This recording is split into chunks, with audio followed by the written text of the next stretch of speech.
Good afternoon, everyone. Good afternoon. Good afternoon.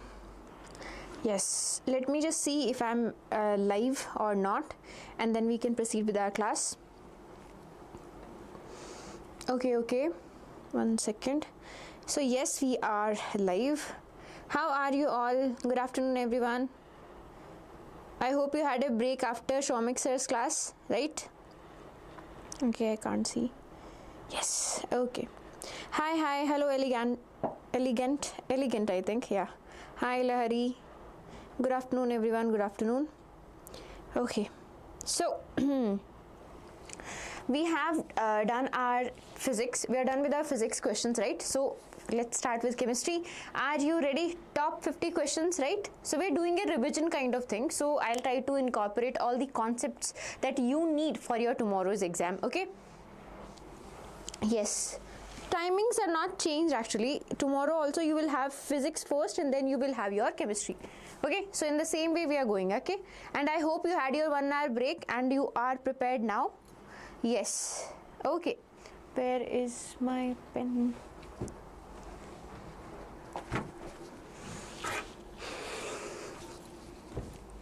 Hi everyone. Hi. Start fast, ma'am. Okay, fast.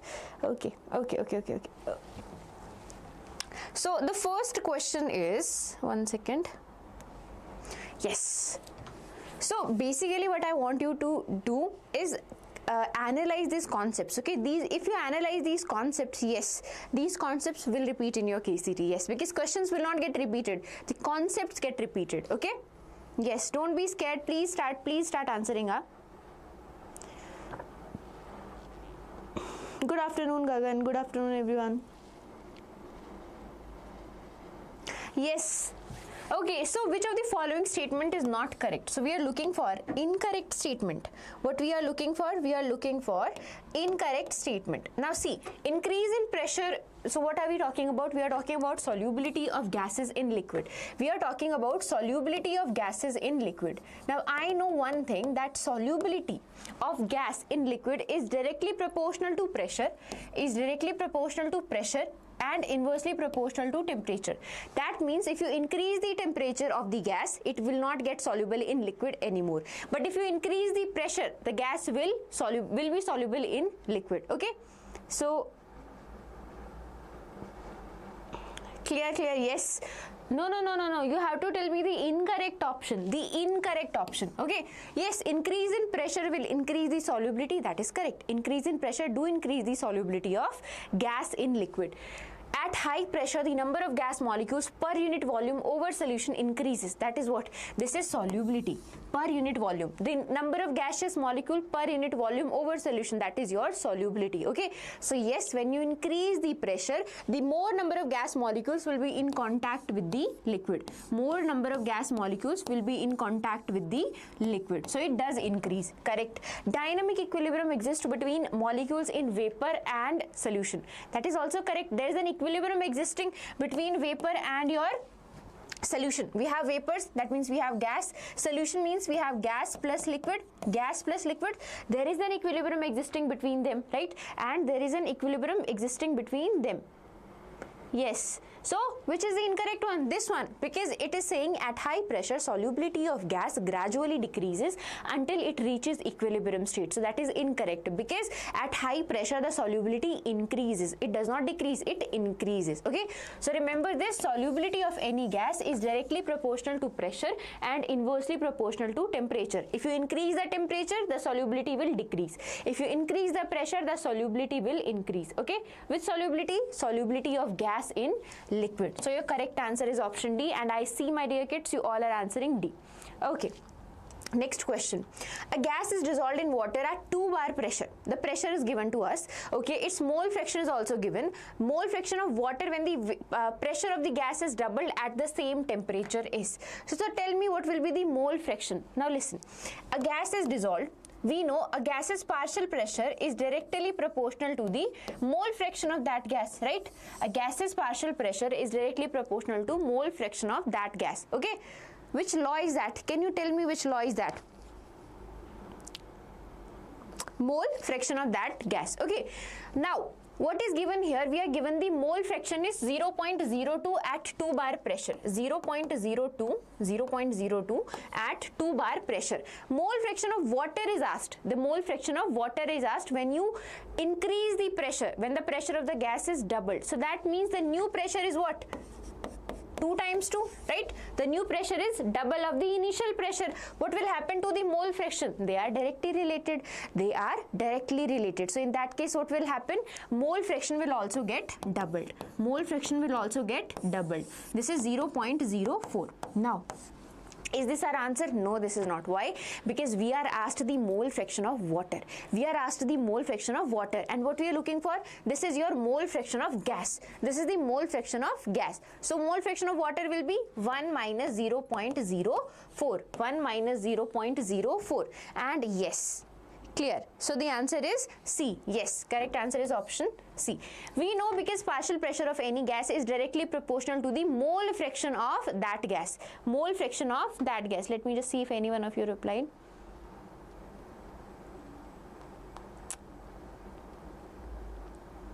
Clear? Yes, the mole fraction of that gas. If you double the pressure, the mole fraction will also double.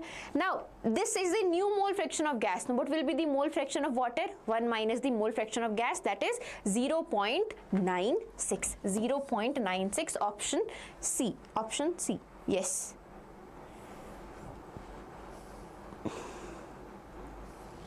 Next question. The composition of azeotropic mixture. Now, this question I included specifically to tell you a little thing about azeotropes. Azeotropes are your binary mixtures, binary liquid mixtures, which boils at a constant temperature. So, we have two kind of azeotropes: minimum boiling azeotropes and maximum boiling azeotropes. Okay, how do you decide that? So, we have Raoult's law, right? We have Raoult's law. Some solutions show positive deviation from Raoult's law and some solutions show negative deviation from Raoult's law. Now, if any solution is showing positive deviation from Raoult's law, that means the solution's vapor pressure is greater than the vapor pressure of individual components, right? That's why it's showing positive. Or you can say the intermolecular forces are weak in the solution than the solute and solvent. Clear? Yes. So in that case, what will happen? We get minimum boiling azeotropes. Plus means minimum boiling azeotropes. And if a solution is showing negative deviation from Raoult's law, that means the solution's intermolecular forces are stronger than the solute and solvent intermolecular forces. That is negative deviation, right? Like nitric acid and water. Whenever you have negative deviation from Raoult's law, those solutions will make what? Maximum boiling azeotropes. Maximum boiling azeotropes. So what is the answer? Tell me. What is the answer? Mixture of ethanol and water, they show positive deviation. Ethanol and water show positive deviation. So what kind of azeotrope they will form? They will form minimum boiling azeotrope. Okay. Now tell me what is the composition? What is that composition at which we will get this minimum boiling azeotrope? Yes, that composition is 95% ethanol and 5% water. Yes, 95% ethanol and 5% water. And everyone is answering correct. Good. Next question.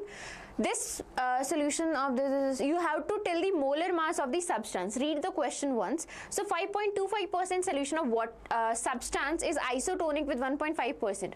What do you mean by isotonic? This thing is there, right? So isotonic means the the osmotic pressure. The osmotic pressure of solution 1 is equals to the osmotic pressure of solution 2.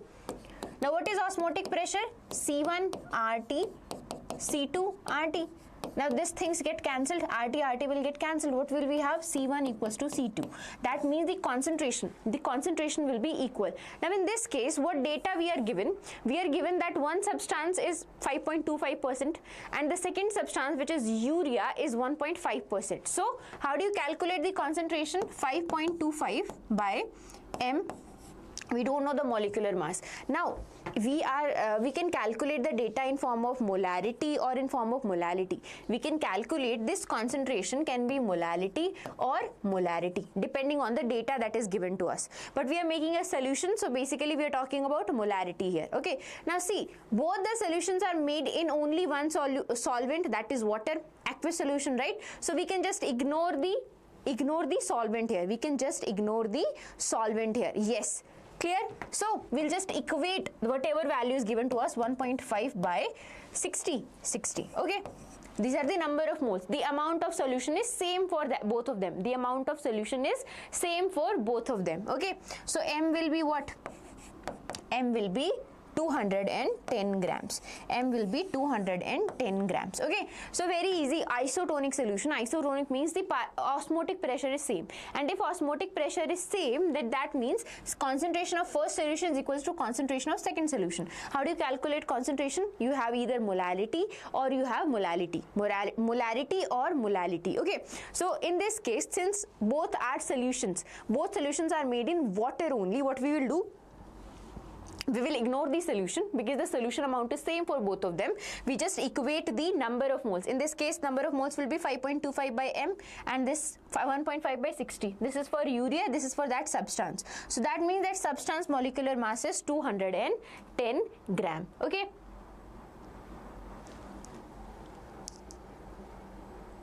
Positive deviation.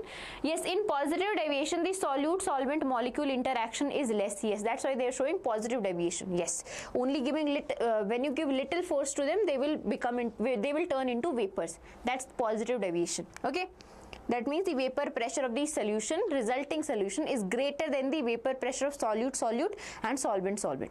So in fuel cell, what are used as catalyst? In fuel cells, what do we use as catalyst? So in fuel cells, majorly we use that. Yes, that was Henry's law. Yes, finally somebody answered. Yes. Okay, so in fuel cells, what are used as catalyst? Platinum and palladium. We use platinum and palladium as catalyst. Clear? So guys, we have pole now. Okay, not for acid amok, it's for where you combine two solutions and they have stronger intermolecular forces, then we have negative deviation from Raoult's law. If, for example, if we combine nitric acid and water, they instantly ionizes. It instantly ionizes at H positive and NO3 negative, right? Instantly. They have stronger intermolecular forces than nitric acid molecules and water molecules. Okay, that is negative deviation. Positive deviation is shown when the resultant forces, the resultant intermolecular forces are weaker than the solute and solvent forces. Okay, that is negative deviation. Option B correct? Yes. Next question. In a cell that utilizes this reaction, if we add H2SO4, what will happen? So firstly, you should write the E cell reaction. The E cell will be E naught cell minus 0.06 by N log of product concentration Zn2 positive. Now I can ignore this H2 because H2 is a gas, and for gas normally if it is not given, we consider the pressure to be 1 atmospheric. Okay, we consider the pressure to be 1 atm. Okay, divided by again H positive, and again whatever be the stoichiometry that is going to raise to that power. Okay, so we have Zn2 positive and H positive. From this relation, what you figure out? Okay, if we add H2SO4, that means we are increasing this amount, and if we increase this amount, this log value will be smaller, and if log value is small, then log value, if log x is there and x is really small, if x is really small, then in that case this value will be negative. This whole value will be negative. And outside there is one more negative. Negative means positive. Negative multiplied by negative means positive. So your E cell will be E naught cell plus 0.06 by n, and there will be some quantity there, okay, plus. So that means it is increasing the electrode potential. What is happening here? It is increasing the electrode potential. Clear? As we can see. Why? Because this quantity, if this denominator is high, then in that case this value becomes negative, and negative multiplied becomes positive. So overall the result will be that the E cell will be higher. Overall the result will be that the E cell will be higher. So higher E cell increases the E, increases the E. So it is option B or option C. Now see, which is the correct answer? Shift equilibrium. Now see, this reaction is in equilibrium. This reaction is in equilibrium. And if we increase the concentration of reactant, if we increase the concentration of reactant, what will happen? What will happen? One second. Tell me the answer for this one. So if we increase the concentration of reactant, what will happen? More product will form. That is Le Chatelier principle. If you increase the concentration of reactant, more product will form, so that the reaction still stay in equilibrium. Okay. So in that case, the equilibrium will shift in forward direction. The equilibrium will shift in forward direction or to the right. Equilibrium will shift to the right. That is option C. Yes. And as I can see, how many? I can't see. So we have 41% for C. Yes, 40% for C. Yes, the product amount increases. That is your Le Chatelier principle. Correct.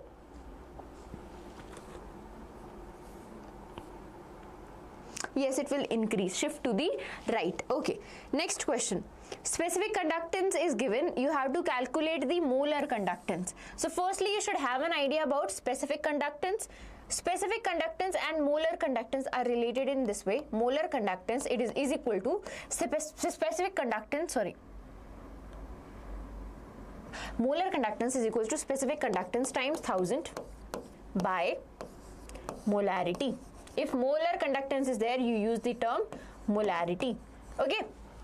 Now see, the molarity is given to us 0.1 m. What is the specific conductance? That is 6.3 times 10 raised to power minus 2 times 10 raised to power 3 by molarity. What is the molarity? 0.1. 0.1. So I can write here as 10. Right? As 10. So if we solve it, what will be the answer? Tell me the answer. 630, I think. Right? Yes. No.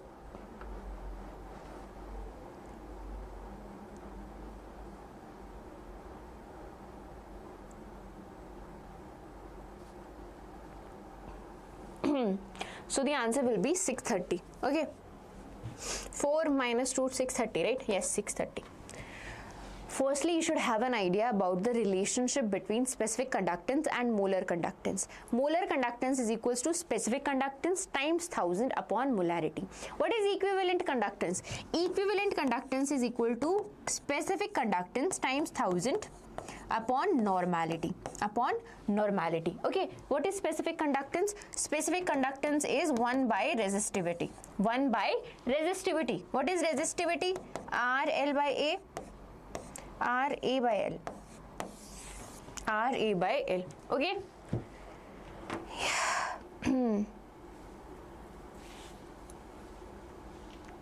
What is going on, Lakshmi? Yes, you can watch. Okay, next question. Conductivity of a saturated solution of a sparingly soluble salt is this much. Conductivity is given, okay.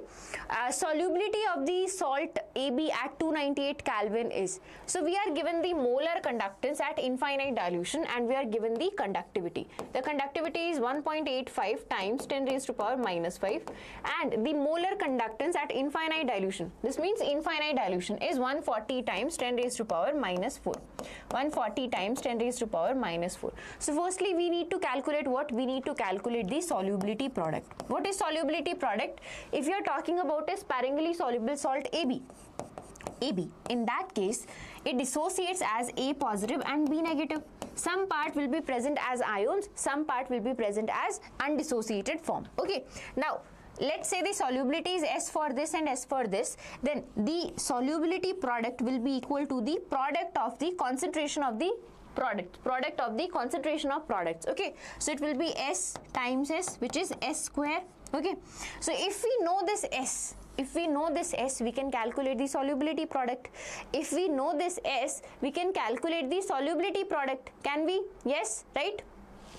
So how do you calculate this S? This S, this solubility, is interchangeable with concentration. So whatever amount is getting dissolved, that is solubility, right? So that means that is the concentration of that solution. Think about it. Solubility is what? The amount of solute that you're dissolving in a particular amount of solvent. Okay, that is solubility. Isn't that similar for concentration? The amount of solute present in 100 ml of solution, that is concentration, right? So we can interchangeably use it as concentration also. Okay, now according to this, how do you calculate solubility? That will be specific conductance divided by molar conductance at infinite dilution.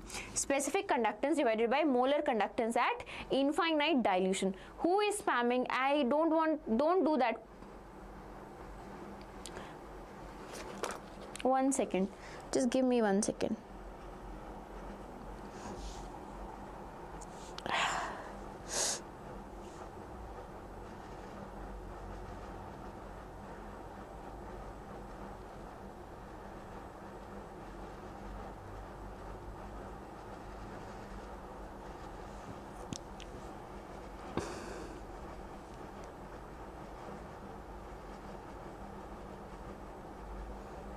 Okay, 1 second.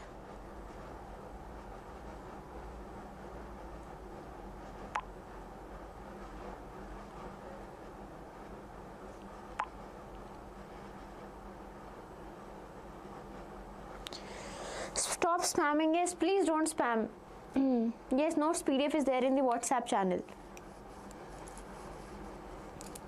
Yes, Megha, if you have watched the videos, if you know the concepts that are being used, same concept will come in your exam. Okay, bacha? You can score 45 plus. Okay, it's achievable if you have the concept knowledge. And Shri, please stop spamming. Tomorrow's class timing will be in the afternoon. They will be shared with you. Okay? Yes, I'm trying. Jayant, please don't spam. I've answered your doubt.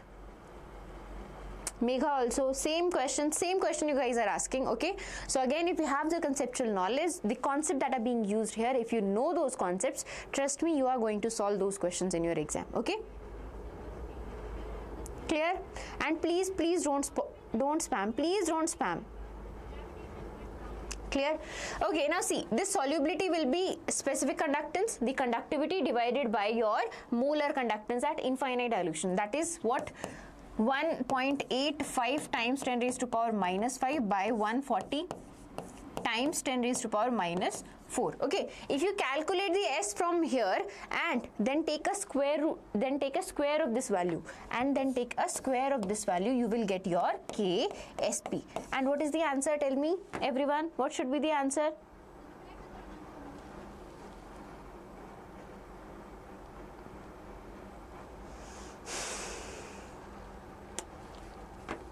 What should be the answer?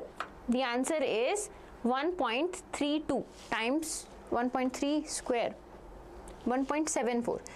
1.74 times 10 raised to power minus 12. 1.74 times 10 raised to power minus 12.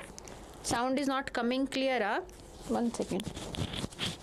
You guys are not in the mood to study even when tomorrow is your exam. Yes, the correct answer is D. Yes. Yes. Okay. Let me just see. Next question.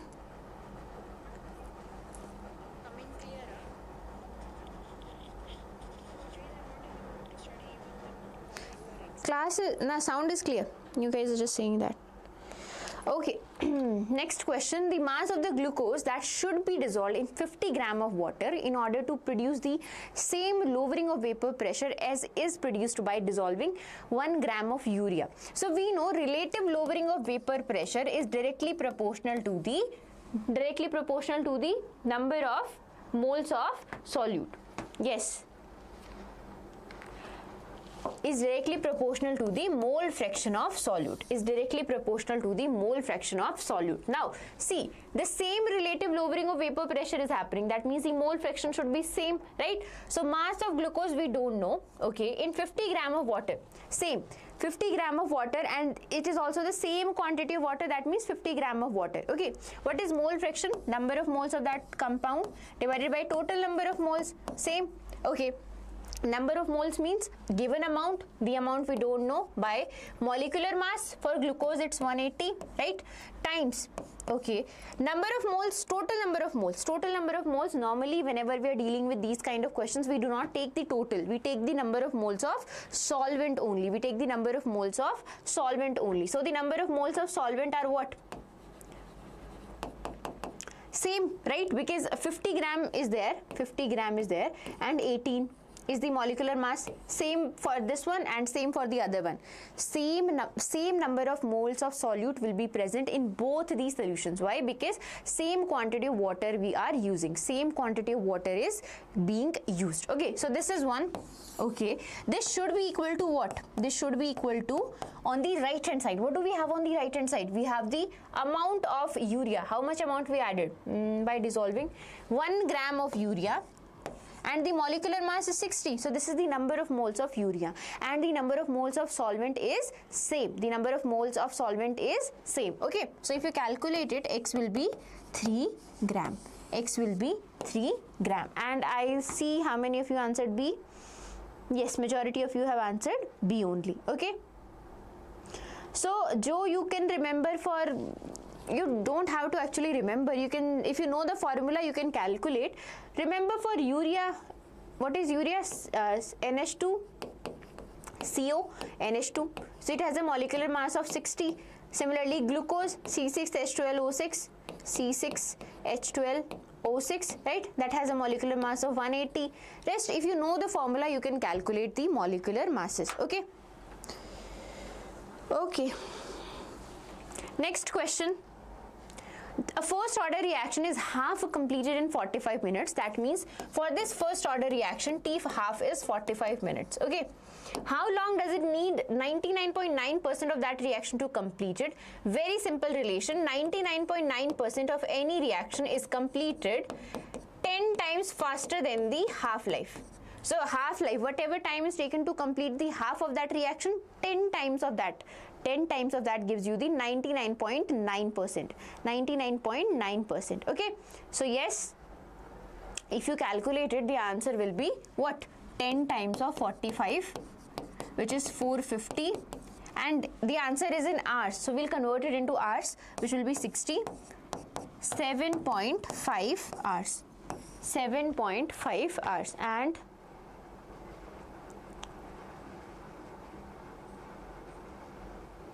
we did not find moles of solvent. We did not find. As you can see in this question, I did not find the moles of solvent. I just took the number of moles of solute, number of moles of glucose, number of moles of urea, because the same number of solvent, same number of moles of solvent will be there. That's why I just ignored that. Okay, to simplify my calculation.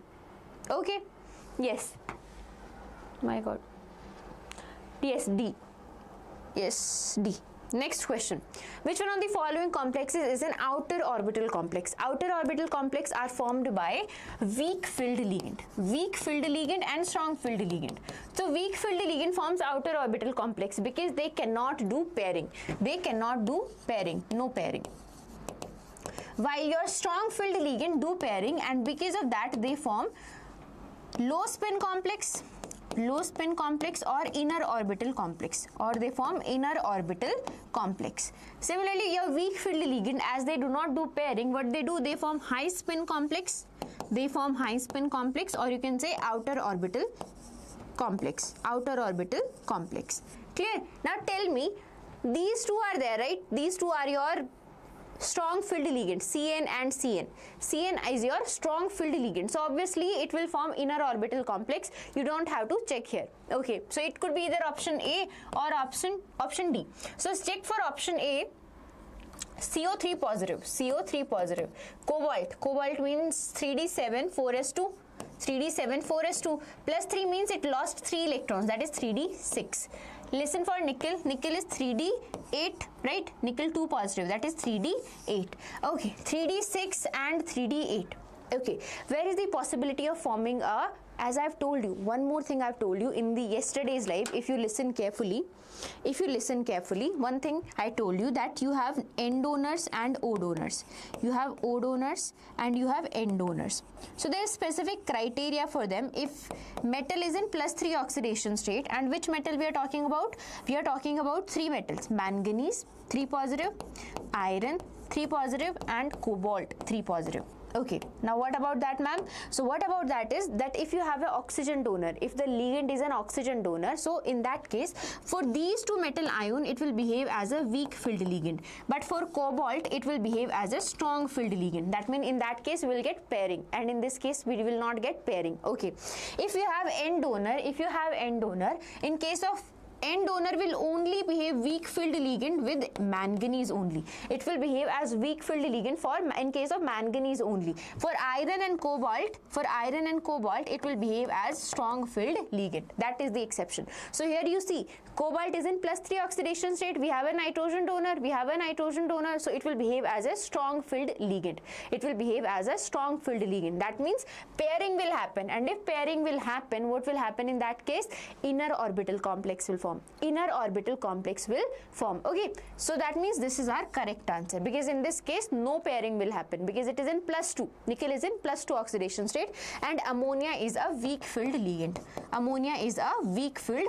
Okay, so in this case no pairing will happen. You will get an outer orbital complex. What are the hybridization?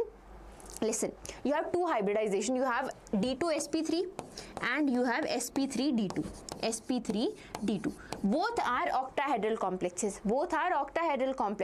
This one is your inner orbital complex, because inner orbitals are involved in hybridization, and these are your outer orbital complexes, because outer orbitals are involved in hybridization. Okay, normally this kind of this hybridization is shown by strong filled ligands, and this hybridization is shown by weak filled ligands. Okay, clear? Okay, so what's your name? Real Geoverse, please give me some time. I'll explain it either by the end of the class. Please write down whatever question you have doubt in. I'll explain it at the end of the class. I promise I'll explain it, okay? Yes, both are octahedral, correct. Similarly, you have for tetrahedral. So again, weak filled ligand forms tetrahedral complexes, and strong filled ligand forms square planar complexes. Both differ in hybridization. Tetrahedral have sp3 hybridization, and square planar will have dsp2 hybridization. So strong filled ligand square planar SS, weak filled ligand tetrahedral, the hybridization is sp3. For square planar, the hybridization is dsp2. Okay, yes. Next question. The square planar complex gives what? How many optical isomers are possible, or geometrical isomers?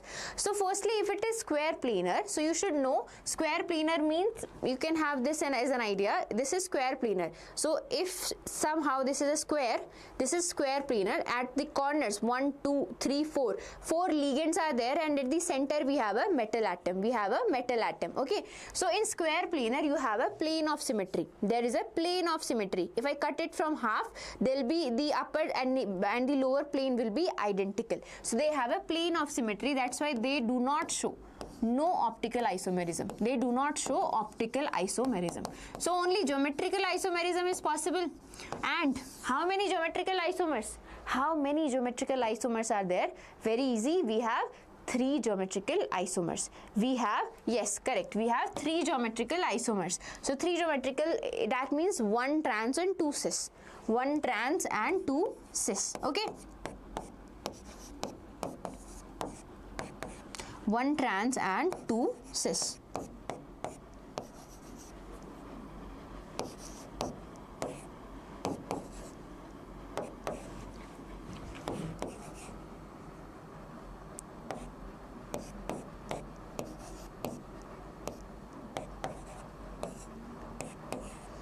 Clear? So if I take A and C, if I only focus on A and C, now listen here, A and C, this is trans, right? Now here A and C are same cis position and A and C are same cis position, but all three positions are different. All three positions are different. In here A have C, here A have D, here A have B.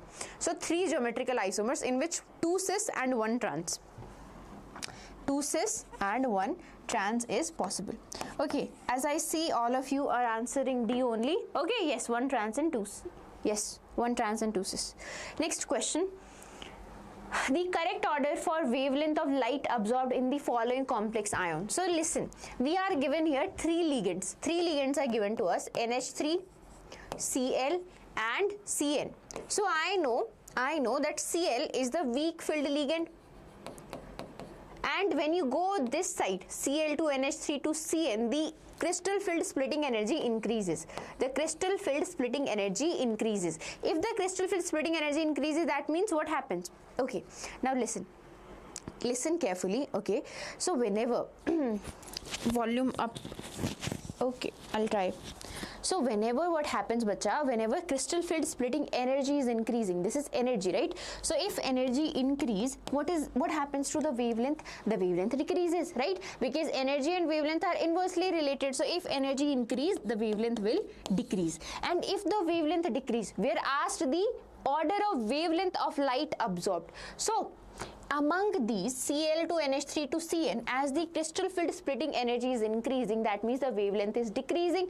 This will have the highest wavelength, then this one, and then this one. Clear? Yes, right? So which will have the highest wavelength? CO, ClNH3, ClNH3. This will have the highest wavelength. Why? Because this has the least crystal field splitting energy. Because this has the least crystal field splitting energy. Then NH3 and then Cn will have the shortest wavelength. Why? Because it is the strongest filled ligand. Because it is the strongest filled ligand. Correct. A. So how many of you? Yes, all of you answered A. Good. Okay. Next question. When MnO2 is fused with KOH in the presence of air, the product along with its color. When MnO2 is fused with KOH in presence of air, okay, what shall be the product? What shall be the product? Tell me.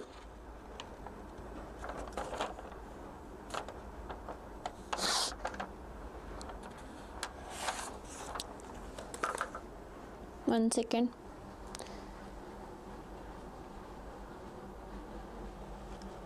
It's a revision class, so we are revising the concepts. Yes, we are revising the concepts. So when you have manganese oxide and you fuse manganese oxide with potassium hydroxide in presence of air,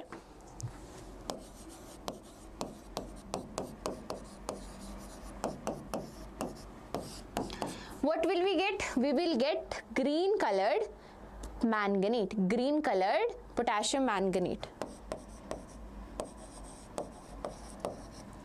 And this is green colored. This is manganate, MnO4 2 negative. This is manganate, okay? Yes, this is green colored manganate. And we have permanganate also, which is MnO. One second. The next question will come. So here we have manganate. Yes, we will get manganate, which is green colored. Manganate, which is green colored. Okay? Yes, A. This is the reaction. When manganese oxide combines is fused with potassium hydroxide and oxygen, we get manganate, which is green colored. Okay? We can identify on the basis of color also. Yes.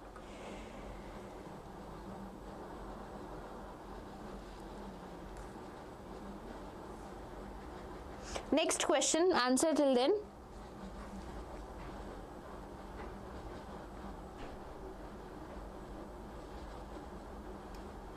Question number 14.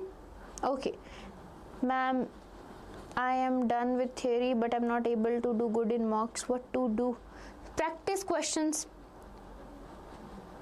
Elements weight should we remember? Like series 35.5, yes. So you remember normally for carbon, nitrogen, oxygen, hydrogen, sodium, these are like easy one, but normally they will give you for carbon, nitrogen, oxygen you remember, right? And chlorine you remember, sodium you also remember, that's all. Not many you have to learn. Okay, Tell me the answer. Which pair of compound expected to show similar color in aqueous medium? Similar color in aqueous medium. Tell me the answer for this one.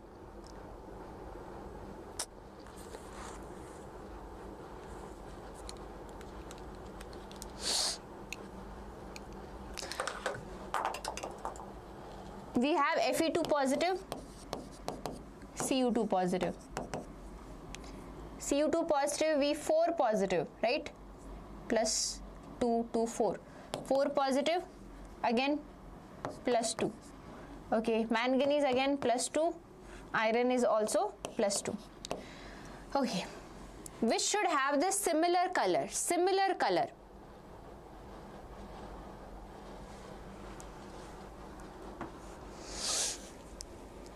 Just 1 second.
Okay, now listen, 1 second.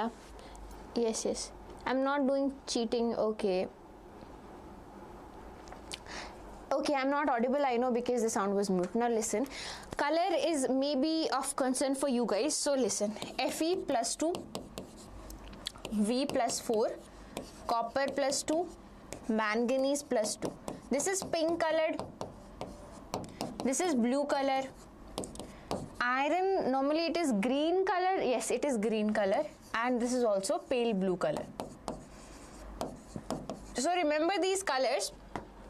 Iron 2 plus is green color, vanadium 4 plus is pale blue, copper plus 2 is also blue colored, and manganese is pink colored. Okay, and for determining the color in case of coordination compounds, there are tricks. What are those tricks? That you have a complementary color wheel. Divide that wheel in 6 and then write V, B, G, Y, O, R. So in coordination compound, whatever color they absorb, whatever color light they absorb, they do not show the same color light. What the light that is visible to us, that is the complementary color. Okay, the light, if they absorbed violet color light, they will reflect yellow color, they will show yellow color. If they absorb blue color light, they will show orange color. If they absorbed red color light, they will show green color. Okay, so it's like that, whatever color they have absorbed, they will show the complementary color to that. Okay, so you should have an idea about complementary color wheel. One more thing is there, if you have D0 or D10, if you have D0 or D10 configuration, in that case both the compound, your ions will be colorless. In both these cases the ion is colorless. Okay, but there are two exceptions to it. We have K2Cr2O7 and KMnO4. Both have D0.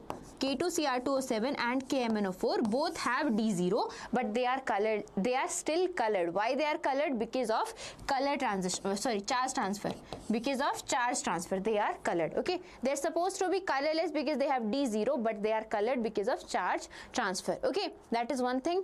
Anything else that we are leaving on? No. These are all the things that you need to know about color. One more thing is there. When you go from violet, indigo, blue, green, yellow, orange with your color, so when you are going this direction, the wavelength increases, and if the wavelength increases, that means energy decreases. That means energy decreases, right? You should have an idea about this region, that is around 400 nanometer to 700 nanometer. 400 nanometer to 700 nanometer. Okay, this is the sequence.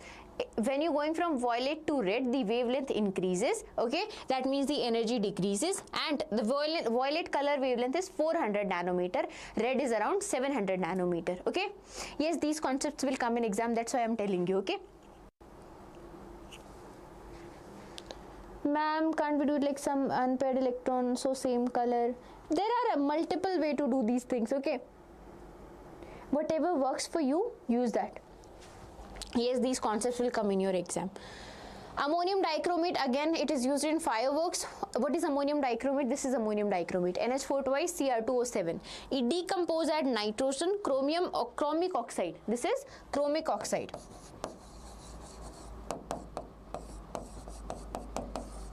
So the answer is Cr2O3. So when ammonium dichromate decomposes, it breaks down at nitrogen and chromic oxide. Nitrogen and chromic oxide. Color of the compound that have similar color in aqueous medium. So we know the oxidation state. This is iron plus 2, copper plus 2, vanadium plus 4, copper plus 2, vanadium plus 4, iron plus 2, iron plus 2 and manganese plus 2. So I know the color of these ions. Iron plus 2 is green colored, vanadium plus 4 is pale blue colored, copper plus 2 is blue colored, manganese is pink. So which have the similar color? This one. Vanadium 4 plus and copper 2 plus, vanadium 4 plus and copper 2 plus, because both of these are blue colored. Next question. Number of moles of K2Cr2O7 that are reduced by 1 mole of SN2 positive. So in these kind of questions, use a simple concept that the number of electrons that are involved in oxidation will be equal to the number of electrons that are required for reduction. The amount will be equal, only then your reaction will be balanced. Now SN2 positive will go to SN4 positive, so it is donating how many electrons? 2 electrons. K2Cr2O7, Cr2O7 2 negative, Cr2O7 2 negative. The oxidation state is what? 14 to 12, 6 plus 14, 12 plus 6. Okay, from this plus 6 it will be going to plus 3, plus 6 it will be going to plus 3 for chromium. Yes, for chromium it is plus 3. So how many electrons it needs? 3 electrons. But how many chromiums are there? So how many chromiums? 2 chromiums. So it will need 6 electrons. It will need 6 electrons. Okay. Now see, the amount of electron required by the reducing species should be equal to the amount of electron donated by the oxidizing species. So that will be 1 times 2 will be equal to x times 6. X will be 2 by 6. This is the reducing. This is for K2Cr2O7.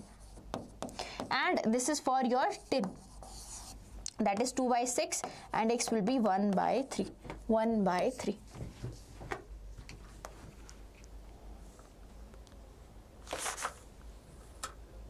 Clear? 1 second. Yes, 20B.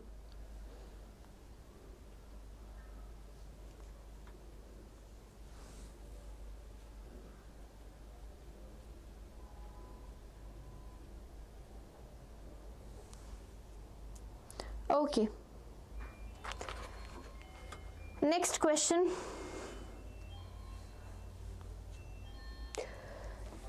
In an experiment, this much Faraday is passed to 400 ml of 1m solution of NaCl. What would be the pH of the solution? Again, when you're solving these questions, we are asked the pH. So you need the H positive or OH negative. You'll need the H positive or the OH negative. So tell me, at cathode what is happening? At cathode, H2 We are getting H2 gas at cathode, right? At cathode we are getting H2. At anode we are getting chlorine. At cathode we are getting H2. What is the reaction? The reaction is 2H2O is adding 2 electrons. At cathode reduction happens, right? At cathode reduction happens, at anode oxidation happens. And what are we getting? H2 plus 2OH negative. H2 plus 2OH negative. Now listen. 2 mole of electrons are required to produce 2 mole of OH negative. Why are we focusing on OH negative? Because we are determined to calculate the pH. So we need the OH negative or the H positive. There is no H positive. Only one reaction is there which involves H positive. H positive is getting converted into H2. And OH negative is also produced in this reaction. Okay. So what happens here? 2 mole of electrons. 2 mole of electrons. How much is that? 2 mole of electrons means 2 Faraday. 2 Faraday produces 2 OH negative. 2 Faraday produces 2 mole of OH negative. 2 Faraday produces 2 mole of OH negative. Okay, now see how many Faraday we have? 0.04 Faraday. So 0.04 Faraday will produce how much? 0.04 mole of an OH negative. 0.04 mole of OH negative. Okay, moles is there to us. Moles are given to us. Okay, can we calculate? What do we calculate after this? What do we calculate after this? pH. We will calculate pH, but before that we need the concentration. Concentration of OH negative will be what? Mole of OH negative 0.04 divided by 400, 0.4. Mole per unit volume. Mole per unit volume is your concentration. Mole per unit volume is your concentration. Okay, so the concentration is 0.1. Concentration is 0.1.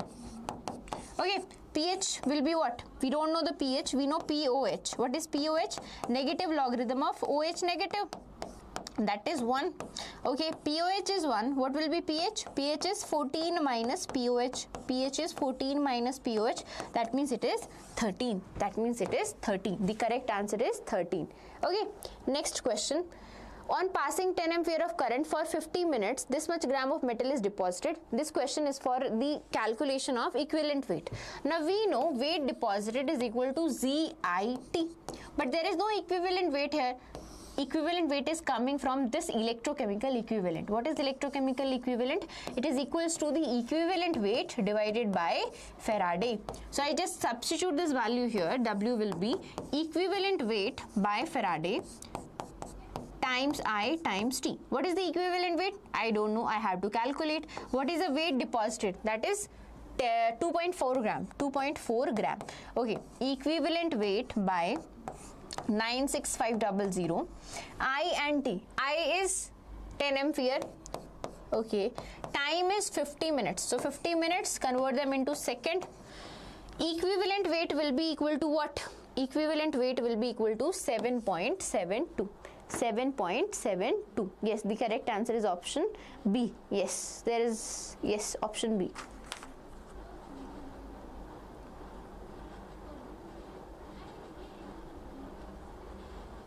Okay, next question. Yes, next question. For an elementary reaction, the rate of appearance of C at time t is this. You have to calculate the rate of disappearance of B. So if I write the rate law in terms of B and C, what that will be? That will be minus 1 by 3 change in concentration of B with time equals to plus 1 by 4 change in concentration of C with time. Now again, 1 by 3, 1 by 4, whatever be the stoichiometry, that goes as reciprocal. Whatever be the stoichiometry, you divide that by 1. Okay, 1 by that stoichiometry. Okay, now since the reactant amount is decreasing with time and the concentration of the product is increasing with time, that's why plus and minus. What is rate of appearance of C? This is the rate of appearance of C. This is the rate of appearance of C. What is the rate of disappearance of B? This is the rate of disappearance of B. This we need to calculate. This value is given to us. Okay. So rate of appearance of B will be equal to 3 by 4 of 2.8 times 10 raised to power minus 3. 2.8 times 10 raised to power minus 3. So that is option A, and all of you are answering A. Yes. Next question. The reaction started with 10 gram of A. You have to tell the order. So firstly listen. When the reaction started with 10 gram of A and after 30 minutes, the amount is 5 gram. The amount is 5 gram. That means 30 minutes is the half-life, right? Because the concentration of the reactant is exactly at its half value. The concentration of the reactant is exactly at its half value. That means the T half is 30 minutes. Okay. Now what is saying that after 90 minutes, the concentration is 1.25. Okay, let's see if 30 is half-life. This is the concentration after half-life. If second half-life happened, let's say 30 more minutes, that means 60 minutes. So after 60 minutes, this amount would have been 2.5, right?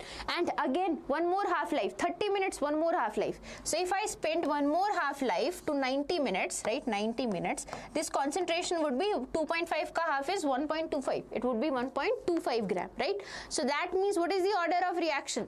The reaction order is first order reaction. The reaction is first order reaction. Okay. The reaction is first order reaction because the concentration is dependent on the initial concentration, because the rate is dependent on the initial concentration. Okay, yes. Next question. In an endothermic, so I'll give you the two graphs for endothermic and exothermic. If you have potential energy versus time, not time exactly, reaction coordinate. And similarly, if you have potential energy and reaction coordinate on this side. So for endothermic reaction, the energy of the product is more than the energy of the reactant. The energy of the product is more than the energy of the reactant.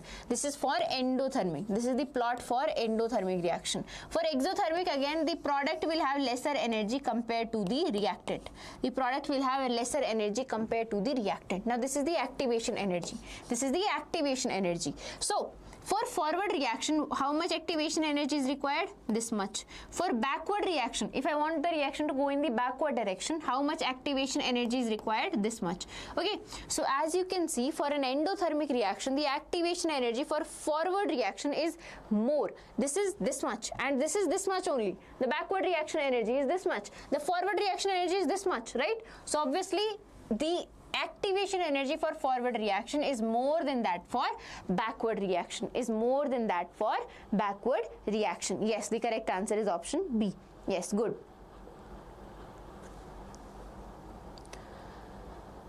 Okay, so what is happening here? After 30 minutes, the amount got exactly half.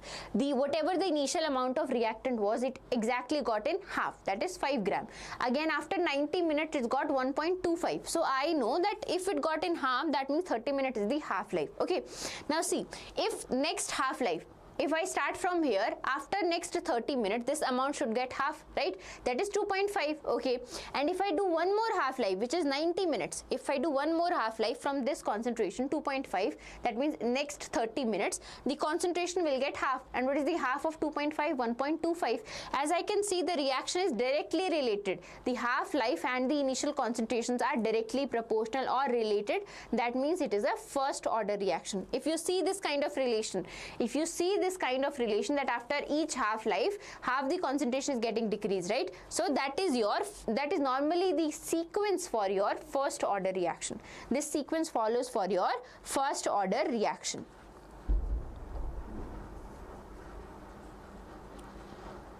Clear? Yes, I am trying to end it till 4. I don't want to take too much of your time because you have to revise yourself and you have to study. So I'm just revising it here. Okay, is it clear, Joe? Normally in this way, if you are given like half-life is happening and the rate and the concentration and half-life are directly related, in that case, the change that is happening, the linear change that is happening here, that is your first order reaction. Yes. What is this? Thumbs up. Okay. So again, whatever doubt you have, just tell me at the end, I'll answer you. For now, let's continue the flow. With flow. Okay, for iron, effective atomic number. So effective atomic number is calculated using this formula. The atomic number of that element minus the oxidation state plus the number of electrons donated by ligand. This is the number of electrons donated by ligand.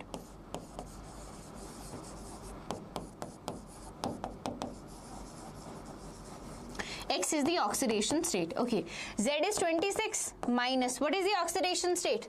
Oxidation state is +3, right? Because here it is -3, this will be +3. Oxidation state is +3. Number of electrons, one nitrogen donates one lone pair. One nitrogen donate one lone pair. There are 6 nitrogen. So 6 nitrogen will donate 12. 6 nitrogen will donate 12 lone pairs, right? So plus 12. How much will be the answer? 23 plus 12. 23 plus 12.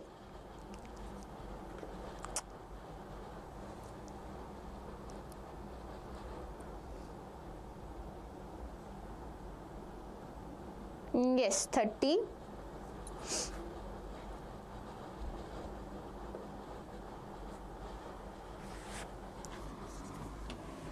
35. Yes, correct. Option C. C. Oh, I made two options same. This should be 30. Let's say this is 39. 39. Then option C. Okay. Next question. The IUPAC name of this. So when you're writing the IUPAC nomenclature, you have a cation and you have an anion. Okay. When you have a cation and you have an anion. Whenever you're naming that cation or anion, whenever you're naming any anion, here, see. This is a neutral ligand and this is an anionic ligand. This is an anionic ligand. So whenever you're naming an anionic ligand, in that case you add a O at the end. In that case you add a O at the end. Okay. And when you're naming any neutral, so in neutral you have 4. Amine, water. For this is amine, the name is amine. For H2O, the name is aqua. Then you have CO, which is carbonyl. And then you have NO, which is nitrosyl. At the end of any anion you have, at any anionic ligand you add O. Okay, and if your metal atom, like example here, if your metal atom is a part of the anionic complex, in that case, that metal name, at the end of that metal name you add 8. You add 8. Metal plus 8. Okay, but if it is not there, if it is not the part of anionic complex, the metal atom, like here, this metal nickel is not the part of the anionic complex, then in that case you write the regular name. Okay, so the correct name will be hexamine. Okay, nickel. What is the oxidation state? Plus. Yeah, so this has +3 charge and this has +2 charge. This has +3 charge and this has +2 charge. Okay. 3, 2, nickel 2. Sorry, nickel will be 2. Okay. And hexanitro, cobaltate, again see, cobaltate and 3. How do I do that?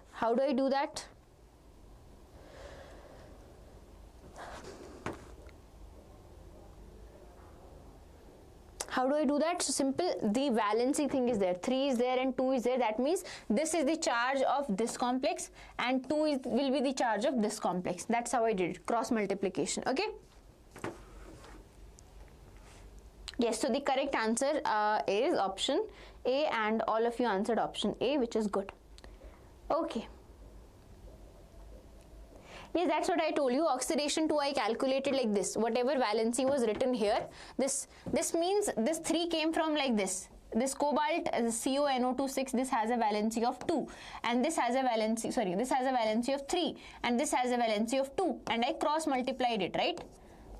That's why this is coming 3 and this is coming 2, right? You write a formula AXBY. So you write it like this. If this has a valency of X, this has a valency of Y. So this will become AX and BY, like that. So that's how I figured. Okay. Okay. Next question. You have to tell the geometry. Now see. CN4, Cl4. Okay, these two are your tetrahedral and square planar. Which is tetrahedral, which is square planar? So as we know, Cn is a strong filled ligand, and strong filled ligand will form square planar complexes. A strong filled ligand will form square planar complexes. So that means P is square planar, P is square planar. We already got our answer. P is square planar. NiCl4. Cl is a weak filled ligand. Now chlorine is a weak filled ligand.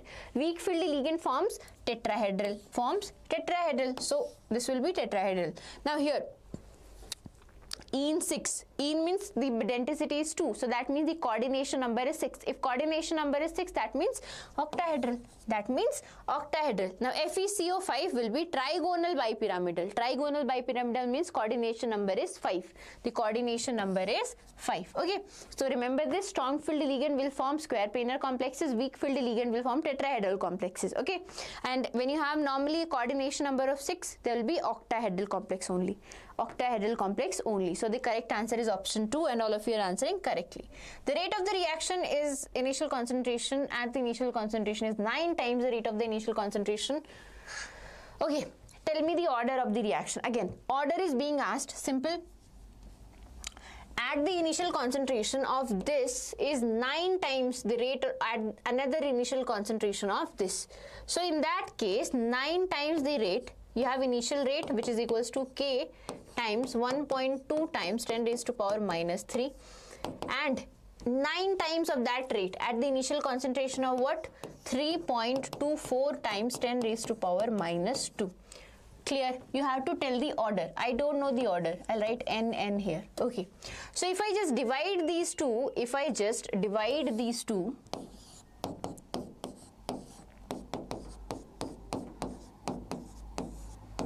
will I get my answer? Yes, I will. 9 will be equal to, if I solve it, same powers, so the basis gets divided.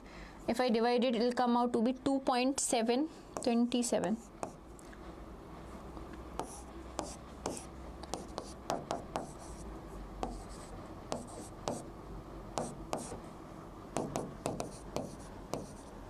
So this will come out 27 raised to power n. 27 is 3 raised to power 3. 3 raised to power 3n will be equal to 3 raised to power 2. The bases are same, so power will be equal. 2 equals to 3n and n equals to 2 by 3. N equals to 2 by 3. Option 4. Yes, you will get the PDF of this class. Okay, clear everyone? Is it clear everyone? Yes. 4. So we know at this rate, when the initial concentration is this much, the rate is this, and when the concentration is this, initial concentration is this, then in that case the rate is 9 times the initial rate. So I just divided them. And solved it, right? Solved it, and the answer, the order came out to be 2 by 3. 2 by 3. Yes, correct. Okay. Next question. The enthalpy of formation and stability. So how is enthalpy of formation and stability related? Very easy. If the enthalpy of formation is less, if the enthalpy of formation is, one second. Enthalpy of formation and stability are inversely related. In this case, positive and minus K according, they are inversely related.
If more energy is released,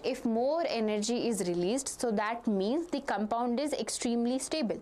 If more energy is released, that means the compound is extremely stable, right?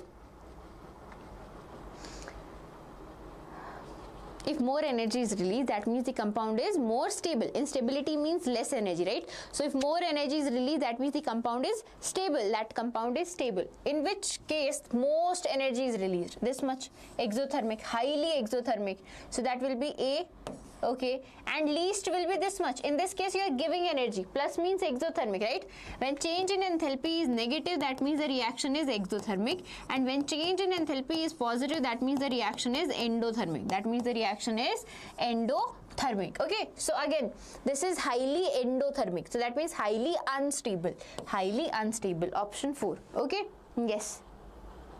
More negative means more stable. Yes, more negative means more exothermic. That means more stable. Okay. Enthalpy and stability, again, as I told you, if enthalpy is negative, that compound will be more stable. If in a reaction the enthalpy change is negative, that means your products are more stable. That means your products are more stable. Yes, correct answer is option 4. Correct answer is option 4. Okay. Yes, next one. Which of the following is most acidic? Acidic we are looking for. So, which will be most acidic? Tell me which will be most acidic. You have so many possibilities. You can tell me which will be most acidic.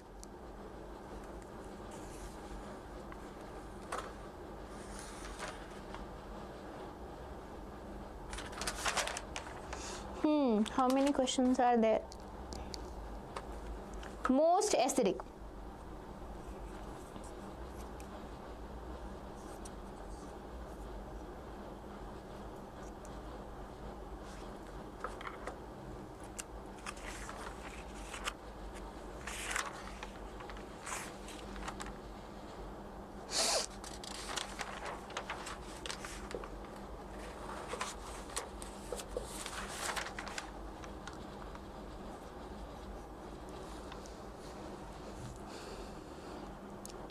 Acidic.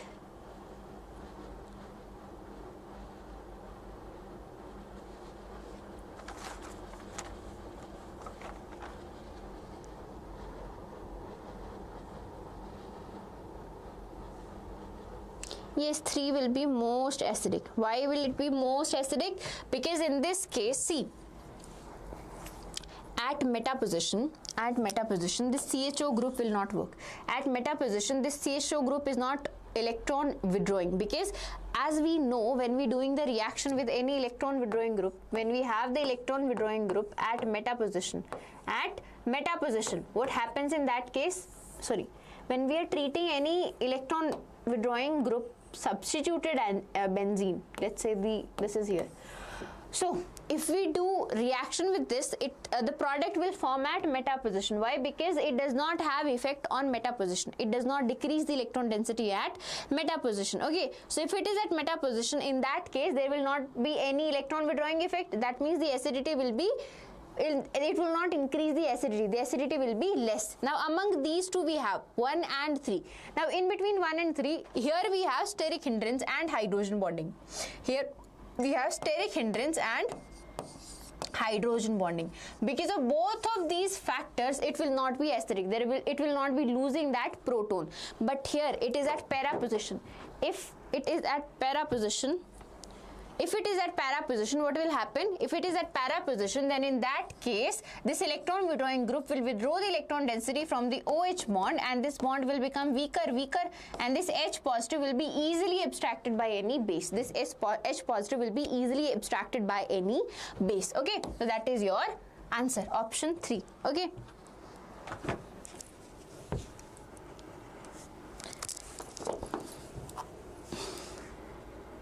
Yes. OH3 is most acidic, correct. And 4th is benzyl alcohol, it won't be acidic.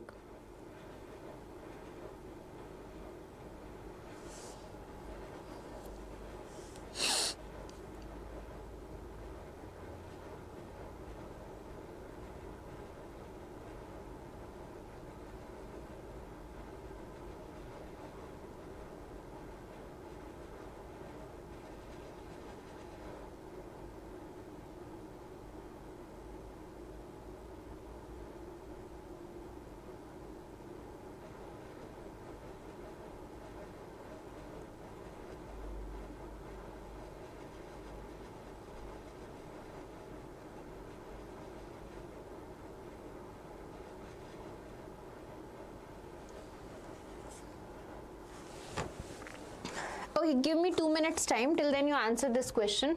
Okay, till then you guys answer this question.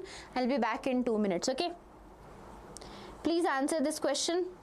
We are given a perfect gas expanding isothermally and reversibly. Okay, we have to tell the K delta U, change in internal energy, heat and work done. Change in internal energy, heat and work done. Till then you have any doubt now, ask me, I'll explain. Okay.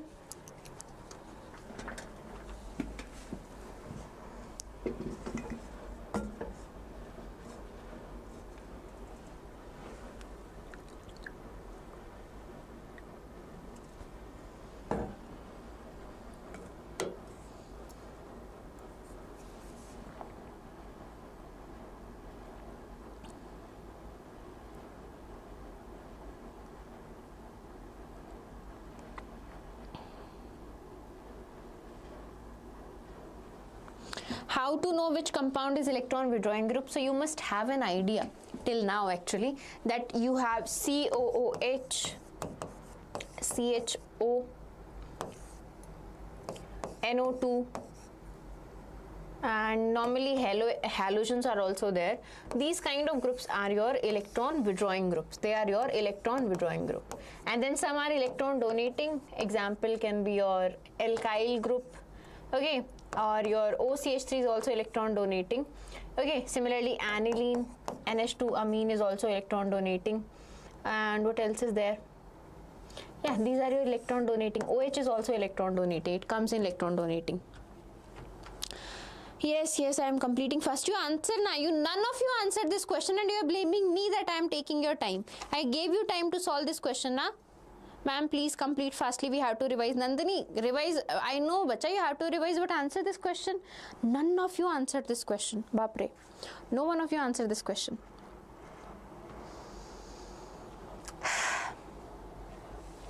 If the process is isothermal, one thing is zero. And what is that one thing? If the process is isothermal, one thing is zero. What is that one thing? Change in internal energy is zero. So that means either option A, B or C. Now I don't want to calculate this whole data. I want to save some time. I know if internal energy is zero, change in internal energy is zero. According to first law of thermodynamics, this is equals to Q plus W. If this is zero, then Q will be equal to minus W. So whatever be the work done, the heat associated will be negative of that. Whatever be the work done, the heat associated will be negative of that, right? Very simple. So which have two similar values? This has two similar values, but both are positive. This is not the answer. Different values, not the answer. Same values, but opposite sign. This is the answer. This is the answer. Okay? Okay. Next question. The angular momentum of electron D, the angular momentum. How do you calculate the angular momentum? That is square root of L into L plus 2 raised to power into H by 2 pi. H by 2 pi. This H by 2 pi is sometimes written as H cross. This H by 2 pi is sometimes written as H cross. L is your angular momentum quantum number. What is the value for D? For D we know SPDF. For the angular momentum quantum number for S is 0. This for 1, 2 and 3. So that means L value for D orbital is 2. So that will be square root of 2 into 2 plus 2 H cross. So that is 4 times 2, 8. No, 4 times 2.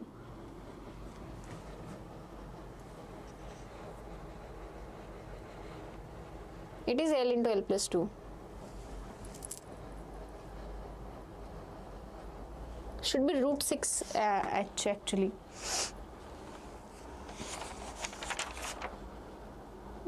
कहाँ error?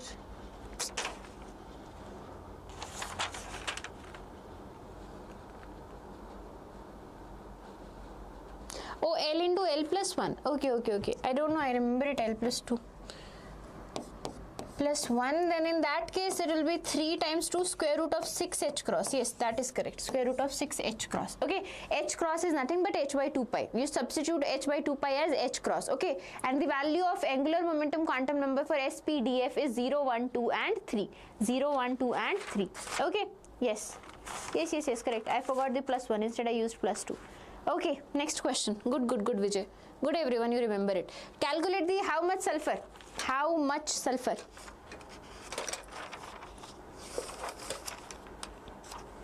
So I'll give you the formula. The percentage of sulfur is equals to 32 by 233 times mass of BaSO4 formed, mass of barium sulfate formed, upon mass of organic compound. Mass of organic compound. This is the formula to calculate the percentage of sulfur. Okay, calculating percentage, you multiply with 100. Okay, tell me the answer for this one. Very easy, very simple. 30. Yes, the answer is 30%. The answer is 30%. Clear?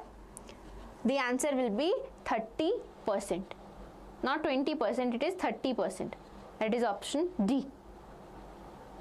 Okay, this is the formula. You put the value 32 by 233 times mass of BaSO4 formed, which is 1.116. Organic compound mass is 0.53. Just calculate it once. Yes, next question. For the first order gas phase decomposition of this reaction, if P naught is the initial pressure and PT is the total pressure, then what is the rate constant? How do you calculate the rate constant? So if this is the reaction happening, B plus C, the initial pressure is P naught. At equilibrium, what will happen? Some P naught has reacted. Okay, and here plus X and plus X. The total pressure after time t, this is after time t, this is at initial stage. Okay, after time t, the total pressure will be P naught minus X plus X plus X. So that is P naught plus X. That is your partial pressure. That is your total pressure after time t, P naught plus X. Okay, now you tell me, how do we calculate it? We know this is equal to what? P naught plus X. We need to calculate that. Okay. This is equal to PT. Okay. X will be equal to what? PT minus P naught. PT minus P naught. This is equals to total pressure. Total pressure is equals to P naught plus X. That means X, we need to find X is PT minus P naught. Now, according to first order reaction, how do we write the integrated rate law? The integrated rate law is written as this: K equals to 2.303 by T log of P naught by P naught minus X. P naught by P naught minus X. What is X? X is PT minus P naught. What is X? X is PT minus P naught. Okay, so that will be 2.303 by T log of P naught. P naught is P naught. P naught minus X means P naught minus PT plus P naught. So that will be 2 P naught minus PT. 2 P naught minus PT. 2 P naught minus PT. That is option D. Option D. And none of you answered D, huh? No one is answering D. Okay. Next question. Which of the following is not true about manganate and permanganate? Manganate and permanganate. So, manganate is MnO4 2 negative. MnO4 negative is manganate, permanganate. This is manganate and this is permanganate. Okay. This is manganate, MnO4 2 negative is manganate, and MnO4 negative is permanganate. Both have tetrahedral geometry. Not true. Oxidation state of manganese is different, that is different. Manganate is diamagnetic, permanganate is paramagnetic. This has +6 oxidation state, this has +7 oxidation state. Okay. This is paramagnetic, +7, this is green, this is purple, okay. +6 means this is diamagnetic. No, +6. This is paramagnetic, yes, this is paramagnetic and this is diamagnetic.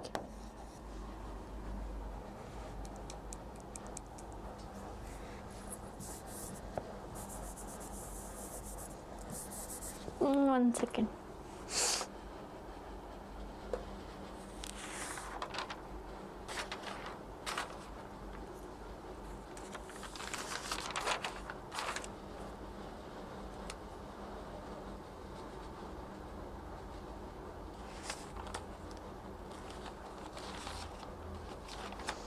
I can't, I don't know, they don't have the sense, they don't have the sense, I don't know why.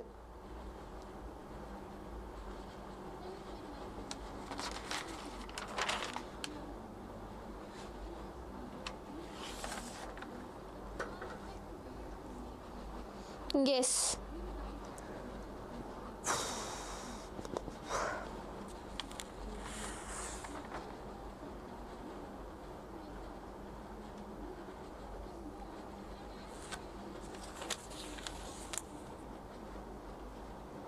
Manganese is +7 is 0, sorry. Manganese at +7 and this is at +6.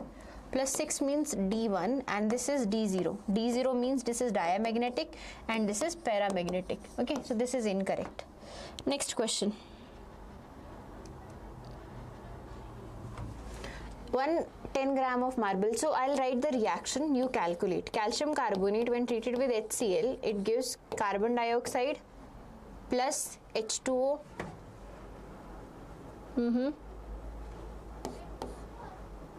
Plus calcium chloride. Calcium carbonate is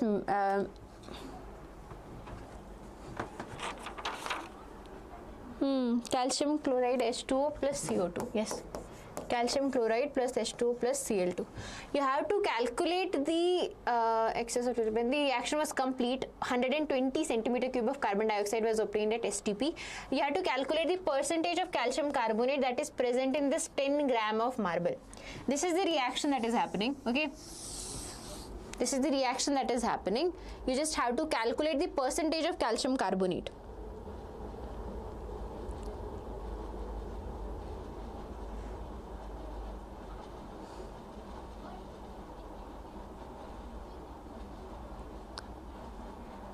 Tell me the answer.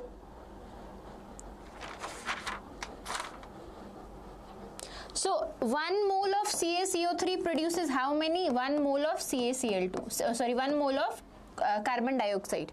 1 mole of calcium carbonate produces 1 mole of carbon dioxide. Okay, the amount is given in terms of carbon dioxide. The amount is given in terms of carbon dioxide. Okay, so 100 gram of the molecular mass is 100 gram. 100 gram of calcium carbonate will produce how many? 22,400 centimeter cube of carbon dioxide, right? See, calcium carbonate is given to us in mass, okay, and carbon dioxide is given to us in volume. Okay, so we're just relating the quantities here. We are just relating the quantity here. Yes, marble formula is CaCO3. So how many centimeter cube of carbon dioxide is there? 120. So that will be 100 by 22,400 times 1120. So that will be around 10 by 2, which is 5 gram, which is around 5 gram. Okay, so 5 gram of CaCO3 is there. 5 gram of CaCO3 is required, or 5 gram of CaCO3 is present. The percentage of calcium carbonate in the marble will be 10 gram is there. 10 gram of marble is there and 5 gram of CaCO3 is there. That means how much percentage?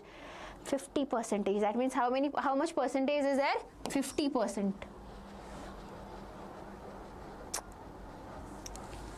Okay, yes. Next question.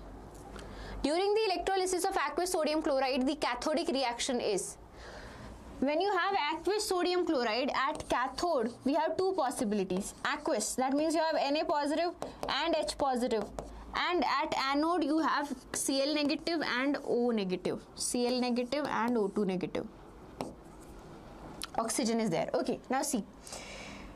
At cathode, which will discharge? At cathode, which will discharge? At cathode, H positive will discharge because it has a lower discharge potential than sodium. That means the amount of electricity that you need to provide for hydrogen ion to discharge as H2, to discharge as H2 is very small than the sodium one. Okay, so that means at cathode we will get hydrogen. Okay, at anode we always will get chlorine gas. We always will get chlorine gas. This is for aqueous NaCl. This is for aqueous NaCl.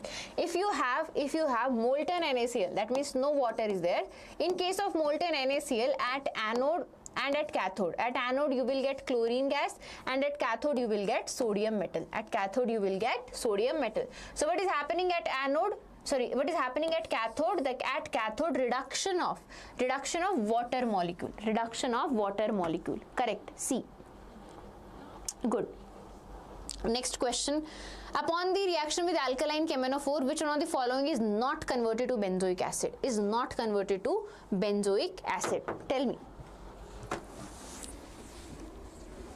Which of the following is not converted to benzoic acid?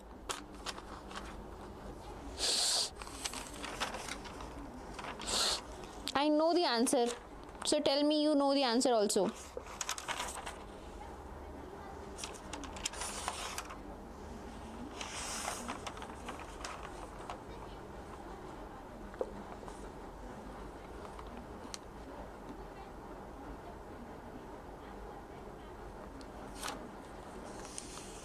Yes, the answer is D, because in that case we do not have any.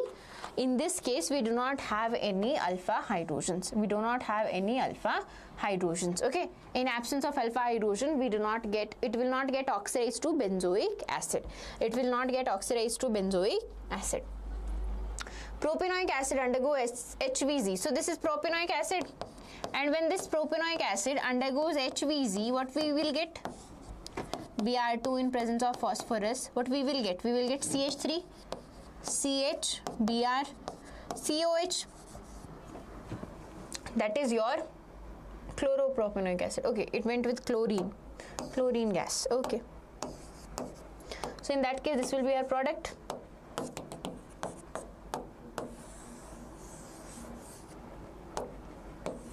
Okay, now which is more acidic? Which is more acidic? Easy answer. This is more acidic, right? Because Cl negative is there. Electron withdrawing group.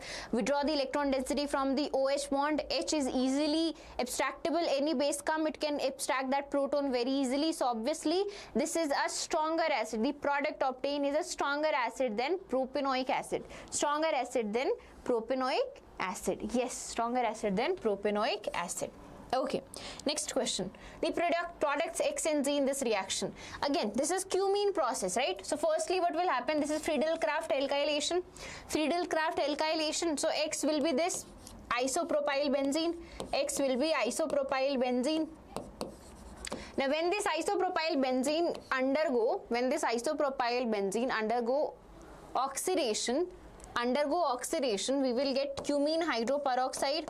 We will get this compound cumene hydroperoxide, OOH, CH3, and when it undergoes hydrolysis, we will get phenol.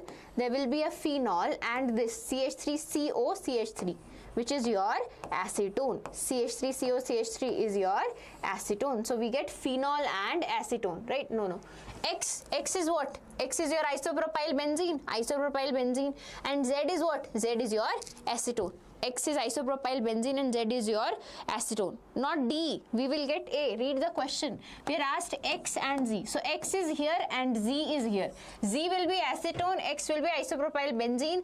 This Y will be cumene peroxide, cumene hydroperoxide. Okay? Okay.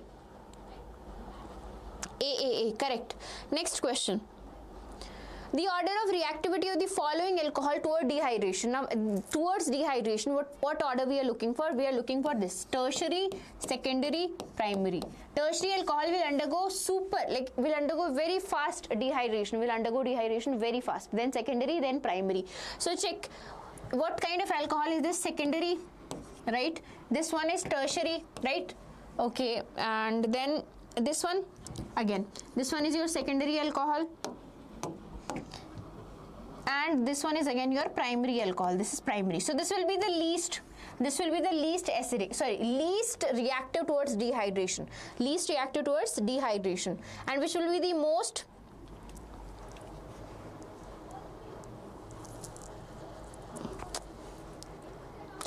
The most will be 2. The most will be 2. Okay. And the least will be 4, and the least will be 4, 2 and 4. So that means either option C and option D.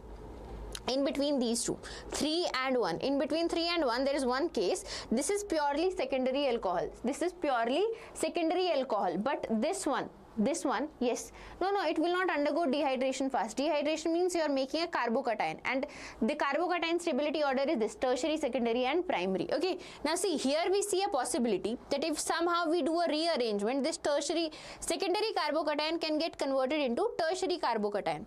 This secondary carbocation can get converted into tertiary carbocation. So we have a possibility here. Okay, so if we have a possibility, so that means this is more reactive, this will be more reactive than third. So the correct answer is option C. Yes, Nalin, I see your answer. Only your answer I see here. Okay. Yes, resonance, not resonance, Joe, that is rearrangement. The resonance is different, there is no double single bond there. There will be rearrangement. That thing is used, but not in your syllabus, right? Sometimes they ask. Okay, this is aldol condensation, this is cross aldol condensation. This does not have any alpha hydrogen, but this does have alpha hydrogen. So what will be the product? This will be the product, double bond CH, 1 2 3 4 CHO. Okay, I can write it like this, C double bond O H, and here it is H2. So this is the product after aldol condensation A. When it is treated with HCN, again nucleophilic addition reaction, CN group will attach here, CN group will attach here, and there is hydrolysis followed by hydrolysis. If hydrolysis is happening, then this CN will hydrolyze to carboxylic acid. The CN group will hydrolyze to carboxylic acid. Okay, so this will be your product, this will be your final product. Okay, so the reaction, you remember, when your aldehydes or ketones that have alpha hydrogen, they undergo a reaction called aldol condensation, right? But here one have alpha hydrogen, but the other does not have alpha hydrogen, so only this one alpha hydrogen will be used. Only one product is possible, this is the product, right? After forming this product, when it is treated with HCN, this is, we have a aldehyde here, right? This aldehyde will undergo nucleophilic addition. Okay, we get this compound, we'll get this CN, right? And the next step involves hydrolysis of this. When CN, nitrile compound, undergo hydrolysis, we get COOH, okay? So the final product is option A. Okay, the final product is option A.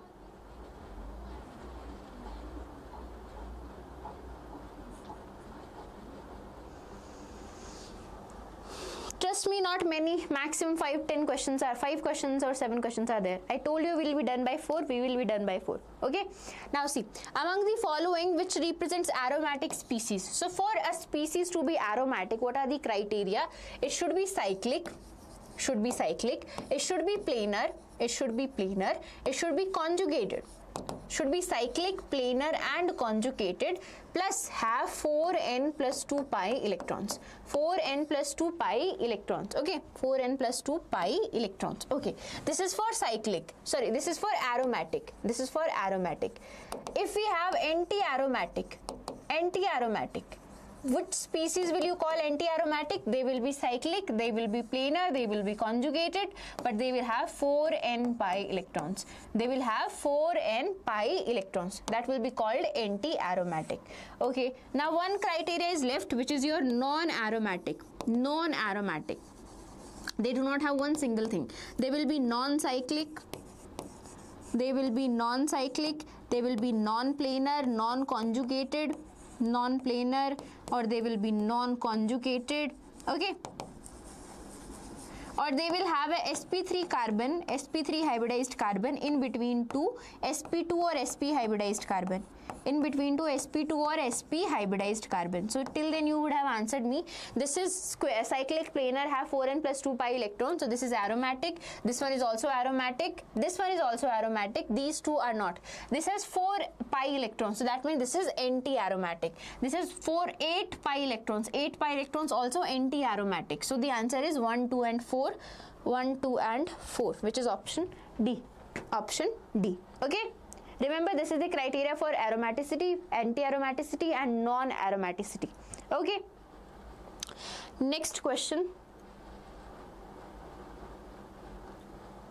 Identify A and B. So in one case we have benzoyl peroxide and in that other case we do not. So when you have propene, in that case you have two possibilities. The Br can attack here also or here also. The Br can attack at first position or second position. Depending on the peroxide, it depends. What does it depend on? It depends on the amount of peroxide present. Okay. If peroxide is there, then in that case, anti-Markovnikov addition happen. What is anti-Markovnikov addition? The halide group will attach to the less substituted carbon. The halide group will attach to the less substituted carbon. The less substituted carbon is the carbon that has less number of alkyl groups. This carbon has only two hydrogens. This carbon has one alkyl group and one hydrogen. This is more substituted. So when peroxide is there, you will get less substituted product. CH3, CH2, CH2, Br. Okay, but if peroxide is not there, if peroxide is absent, so in that case you will get a more substituted product. That means this I group will attach to the more substituted carbon. CH3, CHI, CH3. Okay, so that means yes, the answer is option D. Next question. Okay, when this is treated with HI, what is the product? Now see, we have two possibilities here. One is a primary and the second one is a secondary carbocation. Primary carbocation and secondary carbocation. So remember, this is secondary and this is primary. Whenever you are given a choice, primary or secondary carbocation, in both the cases the reaction will follow SN2. Mechanism. Okay, so that means your HI group, your HI, I negative, this is the nucleophile. I negative will attack from the side which is less hindered. So you will get what? CH3I plus OH, CH, CH3, CH3. Okay, one more thing. Whenever you have an ether, firstly the protonation of ether will happen. Firstly, this oxygen will get protonated so that this bond can break. Okay, so how do you do protonation? Like this. This is how it gets protonated. This oxygen will attack here. Okay, we get protonated OH. Now after this the bond will break easily. So whenever you are given a choice between primary and secondary, trust me, you are going to use SN2 mechanism. Okay, if tertiary is there, then in that case a different mechanism will be used. That is your carbocation, SN1 mechanism. Okay, in that case you will look for the tertiary carbocation. From that side you will break the bond where you are getting the tertiary carbocation. Okay, it's going on. I don't know what is going on, but something is going on.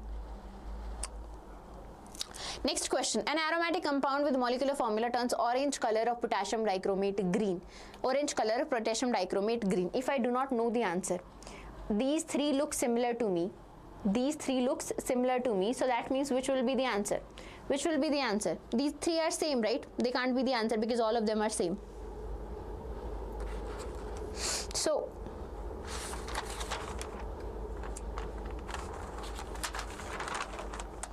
how many questions are there?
So actually you guys are wrong for this one. Yes, you guys are wrong for this one. I don't know why you're answering B, C, D. See, these three are similar. That's what I told you. These three are similar. So these three are not your answer. The correct answer will be this one. Why? Because KMNO4, when we are treating with KMNO4, only benzylic hydrogens are required. Benzylic hydrogens are required. Okay, same for that question we did, right? One second, what question we did? Here, benzylic hydrogen is required. Benzylic hydrogen is, no, in this case we needed alpha hydrogen. Sorry. That's a different case, alpha hydrogen. Okay, but for this case we need benzylic hydrogen. Only then the reaction will happen. What is happening here? This orange color getting converted into green. In here we are getting carboxylic acid. In here we are getting carboxylic acid. Okay, so that will be only possible when you have a benzylic hydrogen. Then when you have a benzylic hydrogen. Okay. Clear? Yes, you answered A, Joe. Okay. Most of you were answering B and most of you are answering D. I don't know why. C and D. Alkyl halides on treatment with Ag2O moist. So when you have Ag2O moist, means you have water also. So in that case you have AgOH, right? The group is OH. Okay, so what will you get? You will get an alcohol. But if it is dry, if Ag2O is dry, in that case you have oxygen, and oxygen will form ether. So if it is dry, you will get ether. If it is moist, you will get alcohols. So that is your alkanols. Option A. Yes, good. Next question. Acetic anhydride is used to predict. What structural prediction you can get when you use acetic anhydride? You get that glucose have 5 hydroxyl groups. Bromine water helps determine if glucose has an aldehyde group. Hydroiodic acid, glucose has a straight chain of 6 carbon, and hydrogen cyanide, glucose has a carbonyl group. Because acetic anhydride forms pentaacetate. That means pentaacetate means 5 OH groups. Bromine water means the one CHO group that is present, it gets converted into carboxylic acid, and bromine water is a very weak oxidizing agent. HI means N-hexane. We get N-hexane. N-hexane means all the carbons are attached in a straight chain. Hydrogen cyanide means that we have either carbonyl, we have either aldehyde or a ketone, because the CN group, the nucleophilic addition of CN happens. Okay. Yes. So the correct answer is option A. Next question. So when nitro compound is there and you do bromination of nitro compound, you get you get meta-bromo nitro compounds, right? Meta-bromo nitro compounds. If you treat them with tin in concentrated HCl, that means reduction of this group happen. What will be the product? Reduction will give aniline. Right? Okay, now after that, if you treat it with NaNO2 in dilute HCl, nitrous acid, what will happen? This NH2 will convert into disonium salt. This NH2 will convert into disonium salt, and disonium salt when treated with water, warm water. So in that case, what will happen? The OH group will attach. What will attach? OH group will attach in place of this. So we will get meta-bromophenol. We will get meta-bromophenol. Yes, the correct answer is option A. Water is there. You can't ignore the water. Water is there. Yes, the correct answer is A, not B. This is the product if the reaction stops here, but it will not. It has water, so it will react further on up to your this one. Okay. Yes. Next question, the correct increasing order of basic strength. So one is nitro, one is methoxy, one is methoxy, and one is toluidine. Okay, tell me the order. I know nitro will have the least, so one will have the least. Only one option is there. One will have the least. Okay, in between methoxy and toluidine, normally methoxy does donate most. Okay, so we can go with 1, 3 and 2. So it will be 1, 3 and 2. Answer is C, 1, 3 and 2. So in between methoxy and toluene, OCH3 and CH3, this group is much more electron donating than CH3. This group is much more electron donating than CH3. If this group is much more electron donating, that means this will be highly basic. Okay, which will be most basic? This methoxy will be most basic. Methoxyaniline, para-methoxyaniline will be most basic. Then we will have para-toluidine. This is para-toluidine, will be less basic, NH2. And least basic will be your nitro, because nitro group is electron withdrawing. It is electron withdrawing. Okay, next question. Which of the following is a non-essential amino acid? Okay, so essential amino acids are what? there are 10 essential amino acids: PVT, Tim, Hill. These are your 10 essential amino acids. Phenylalanine, valine, tyrosine, tryptophan,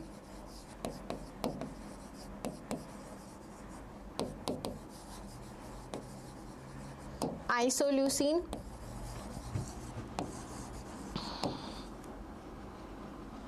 okay, methionine, arginine, HI means histidine, L is lysine and L is leucine. Lysine and leucine. Okay.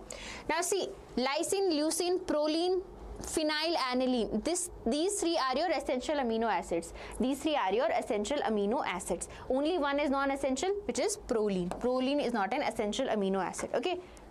10 amino acids are there. Yes, the correct answer is option D. Okay. Next question.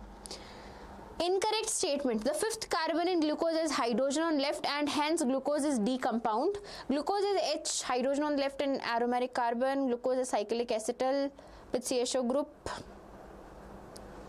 Wrong. Incorrect statement we are looking for. More melting point than alpha. Glucose has a cyclic acetal structure with its CHO group. Has hydrogen on left at anomeric carbon. Okay. Tell me the answer for this one. Threonine, not tyrosine, sorry. Threonine, oh it is threonine.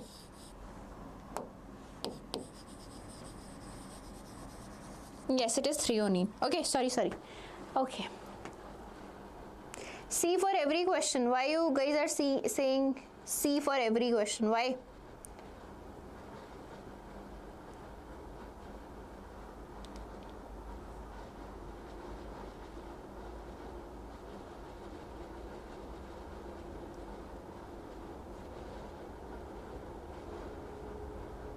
Okay, let me check how many questions are there. 3, 4 more questions are there. Okay, so if you tell me the answer for this one, we just have 4 more questions to go.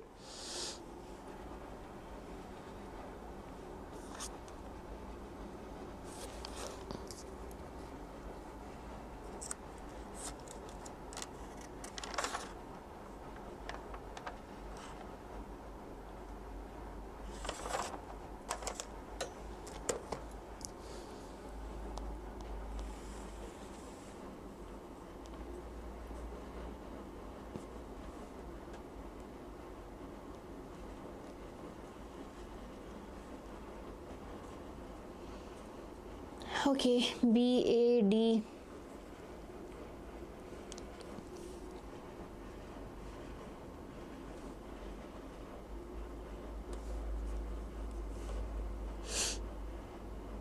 Four more questions to go. Are you ready? Are you ready, guys? Okay.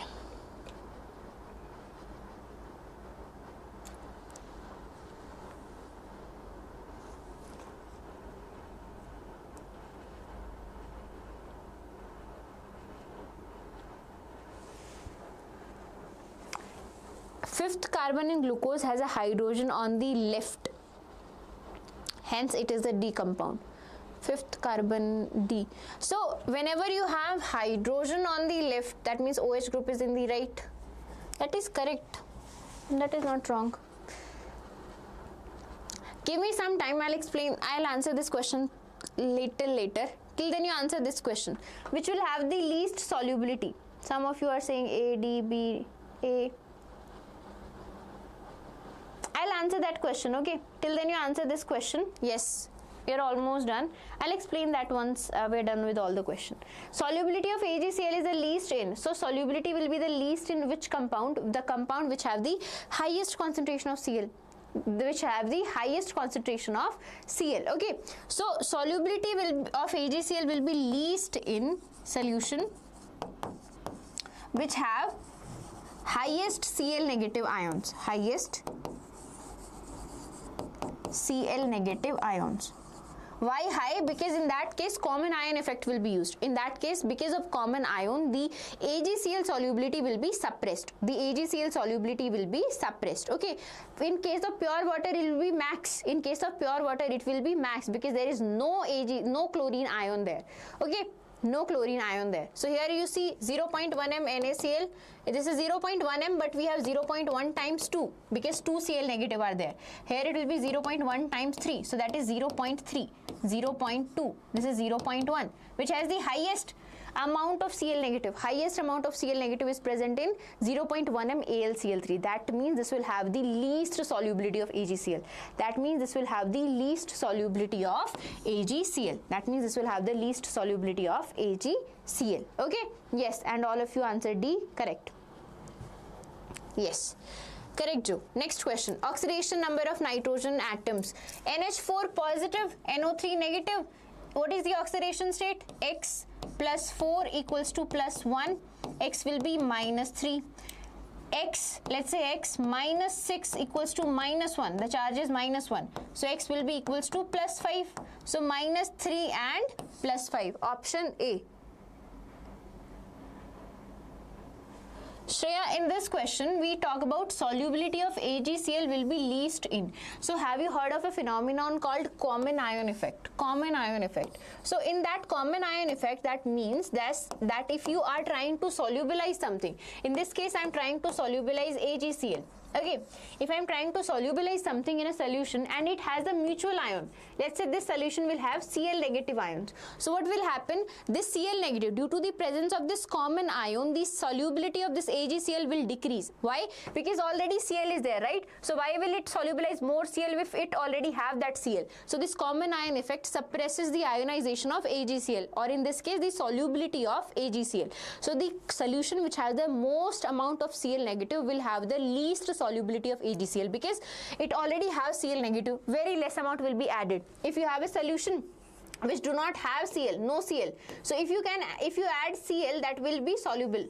That Cl will be soluble in that solution if this solution does not have any common ion. Okay, but if any common ion is there, so in that case, as this is already present. Now if this is already present, what will happen in that case? If you try to add more of that solution, same ion, more of that same ion, will it add? No, it will not add. That is called common ion effect. The suppression of common ion due to the presence of a common ion in solution. Okay, the suppression of the dissociation, you can say, or solubility, or whatever is happening here. In this case, we are solubilizing it. So which among the following has the highest amount of Cl negative? That is this one, 0.1. How many Cl negative? 3 Cl negative. So 0.1 times 3, that means 0.3 m of Cl negative is there. Okay, 0.3 mole of Cl negative is there. So which has the highest amount? This. So least solubility will be for this one. Least solubility will be for this one. Okay. Next one. Angular nodes and radial nodes. I'm not doing that question. I'm just marking it. Again, angular nodes are your number L. L is angular momentum quantum number, and radial nodes are n minus L minus 1. N minus L minus 1. Okay. N minus L minus 1, which is 3 minus 1 minus 1, and L value is 1. Why? Because we know for S, P, D, F, the value is 0, 1, 2, 3. 0, 1, 2, 3. Okay? Yes. Next question. Correct order of radius. Correct order of radius. Tell me this one. It's very easy. So cation, in comparison, cation and anion, cation has smaller radius than your anion. Okay, but here see, we have one negative, here two negatives, so this will be much larger in size. Okay, this will be much larger in size. So the correct answer is option A.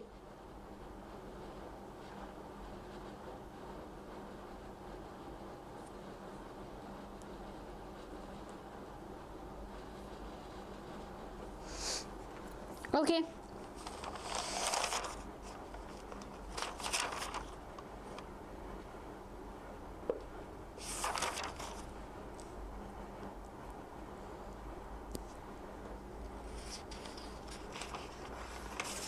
One question is left.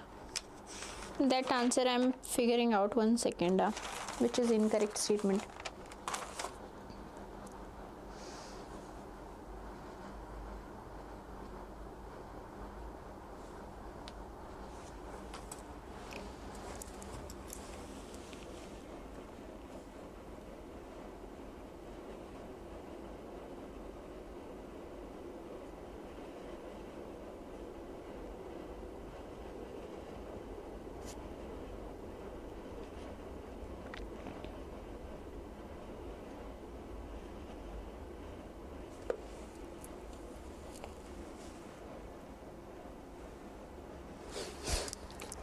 Okay, so the incorrect statement for that one, yes, A. The correct answer is A.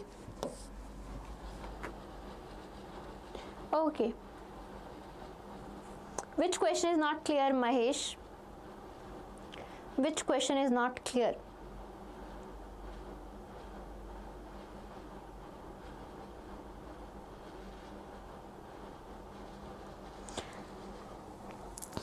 Correct order of radius we are looking for. So whenever we have a cation and we have an anion, okay, so anions normally have a greater radius compared to cation, okay, and cation have much smaller radius compared to the parent atom,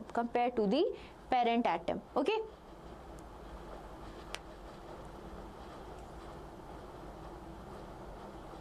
Oh, it's actually nice. See, negative charge is more, that means electron repulsion will be more, the shape will be big. If positive charge is more, that means the proton will attract all the electrons strongly, there will be strong nuclear pull, the size will be less, right? And if you have a neutral atom, in that case obviously the size is intermediate, it will be smaller than the anion but larger than the cation. Okay, one more question we are left with. So in this statement, in this question, this statement is incorrect. A, option A, because the fifth carbon in glucose has hydrogen on left. That is correct.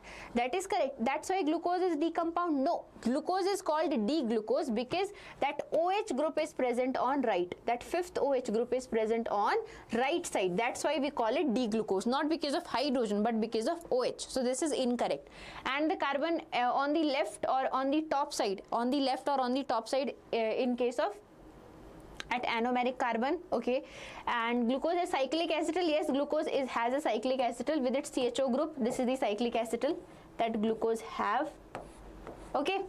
Okay, and then beta D glucose have higher, more boiling point. Yes, they have more melting point than alpha D glucose. This is also correct. This is partially correct. That's why this is incorrect in a way that because we decide that D compound, that D or L nomenclature is decided on the basis of OH, not on the basis of hydrogen. Okay. Now, if you have any doubts, everyone listen carefully. If all the questions are done, okay, 1 second. Yes, all the questions are done for today. I'll upload the PDF after 5 to 10 minutes. Okay, go check it out on the WhatsApp group. Please go study now. Okay, and if any of you have any doubts, you can stay and ask me the doubts. I'll be available for 5-10 minutes. Okay, and after that I'll end the class. Okay, so if you have any doubt, why there is no negative sign? Okay, let me check.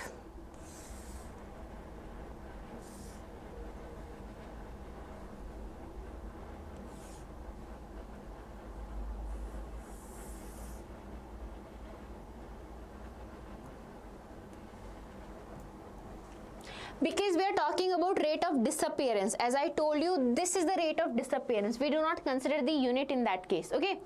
We do not consider the unit in that case, okay? This plus minus sign will only matter if we are talking about the rate or something, okay? If we are talking about disappearance rate or appearance rate, we do not consider it. This is the sign only, okay? We can ignore the sign in case of when we are asked the rate of disappearance or rate of appearance, okay? Because it is written in the statement itself. Disappearance, that means it is decreasing. Appearance means it is increasing, okay? So that's why we excluded the sign here, okay? Okay. No, we actually checked it. See, in the last question, you can't just say it like that. Listen, these also have same number of electrons, these also have same number of electrons. So we just not did like that, we calculated it like this, that this is F negative, this is O2 negative. O2 negative will have higher size because there are two negative means it have extra electrons, there will be more repulsion. This will be greater in size than F negative and this will be smaller in size. Okay, so that's why we compared all of them. Again, Al3 positive, Mg2 positive, Mn3 negative. Negative will always have greater size. Okay, so here this would have, and here again O2 negative will have. Okay.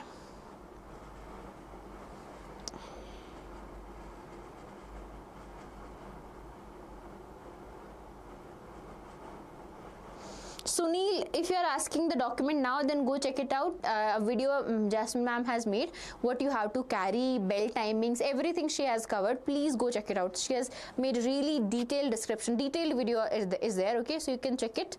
Okay, that will be really helpful for you. Yes, SK Edits, what's your question?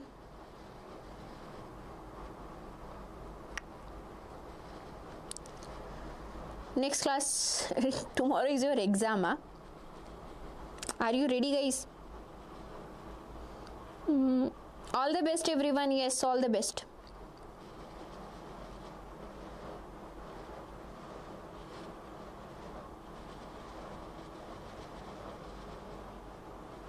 Yes, questions and obviously revision, name reactions and all, that is actually nice. Good.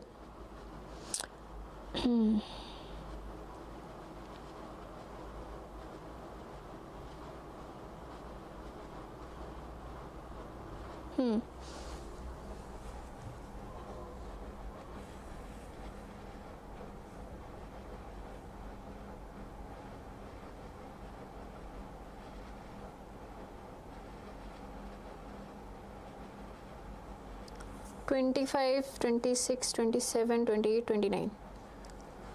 Okay, so 1 mole of a perfect gas expands isothermally and reversibly. We are asked the change in internal energy, heat and work done. So we know when a process is happening isothermally, in that case the change in internal energy is 0. If the change in internal energy is 0, that means this is first law of thermodynamics, change in internal energy is equals to heat plus work done. That means delta U is 0 means Q is equals to minus W.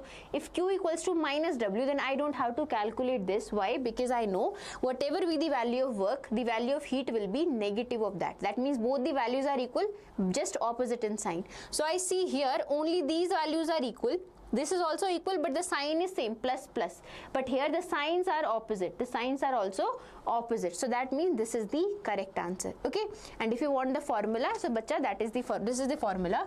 Work done in case of isothermal and reversible work, we have minus 2.303 N number of moles RT log of final volume upon initial volume. That is the formula. Okay, N is the number of moles, 1 mole, RT value will be given to you. Okay, and again from 10 decimeter cube to 20, so final volume is 20 and initial volume is 10. You can substitute those values and calculate, the answer will be same. Okay, thank you. Okay, yeah, we did it for you to succeed in exam actually. Okay, clear? Hanumant. Okay.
One second, I'll explain.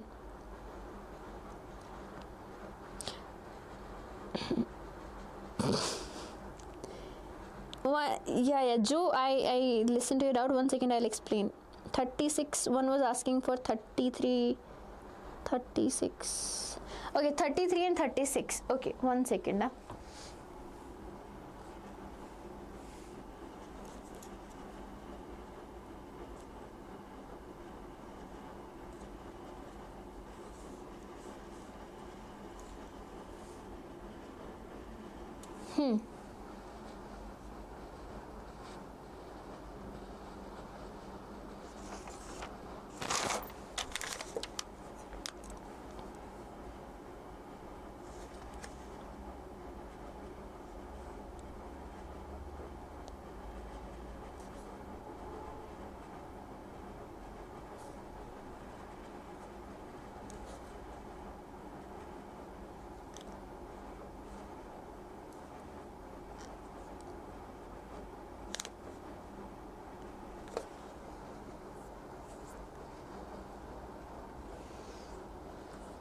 Okay, 1 second. 33, 36. Okay, what else is there? 30, 33, 36.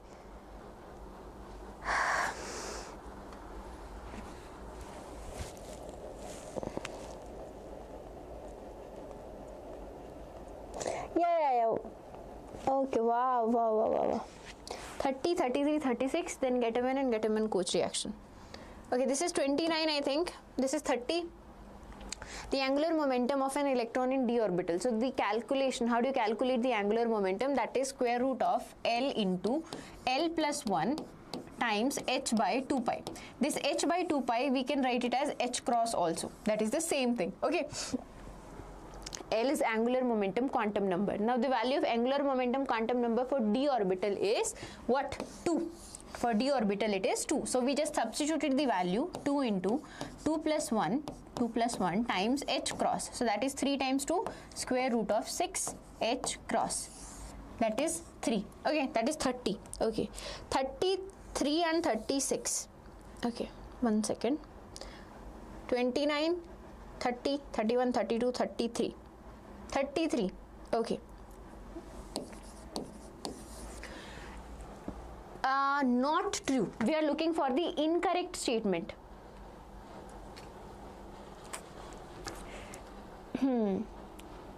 We are looking for the incorrect statement here. Okay.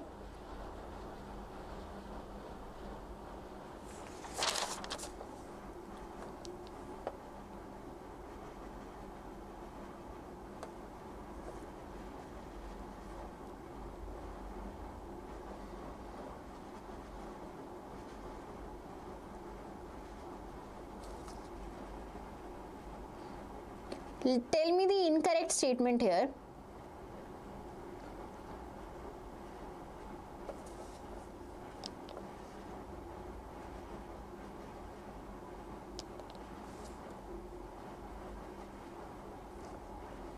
Okay, tell me the incorrect statement here. So we have manganate. What is manganate? Manganate is MnO4 2 negative. Oh my god. Manganate is MnO4 2 negative. Okay. 1 second.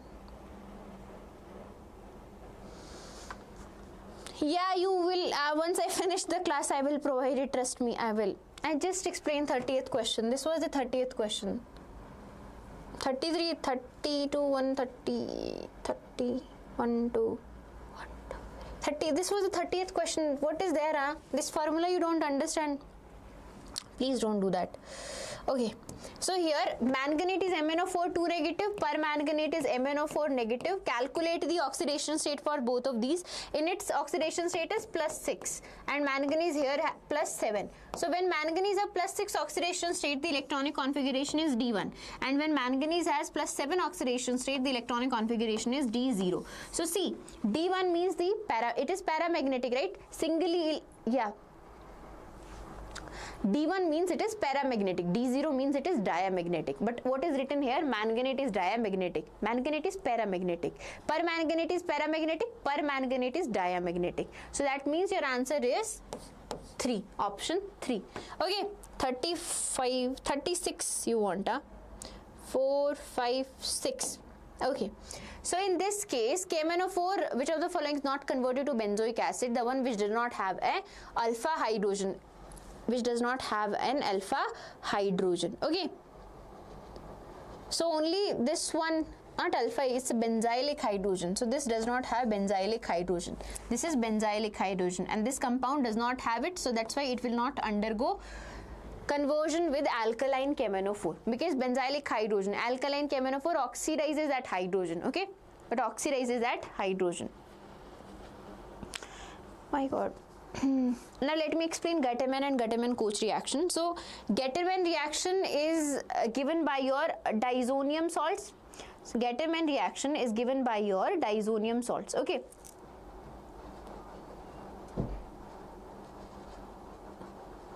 Okay. So Gattermann reaction is used for the formation of what?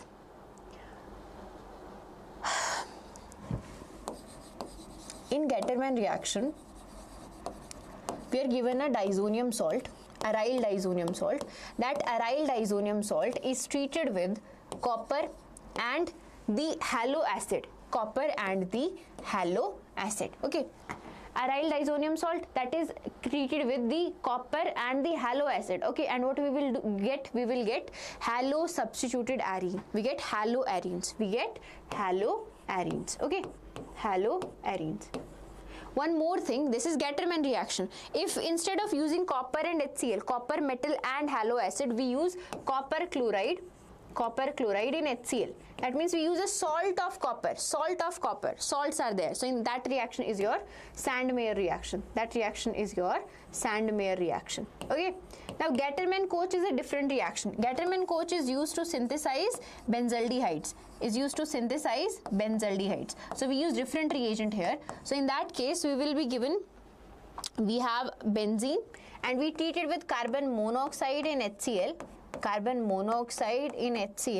And what are the reagents we use? We use AlCl3 and CuCl, AlCl3 and copper chloride. So in that case we will get benzaldehyde, right? An carbonyl substituted benzene, and carbonyl group substituted benzene, aldehydic benzene, CHO, benzaldehyde. This is Gattermann-Koch reaction. Okay.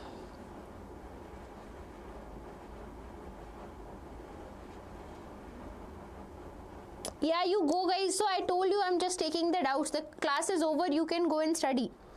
Okay, Joe, is it correct? Is it okay now?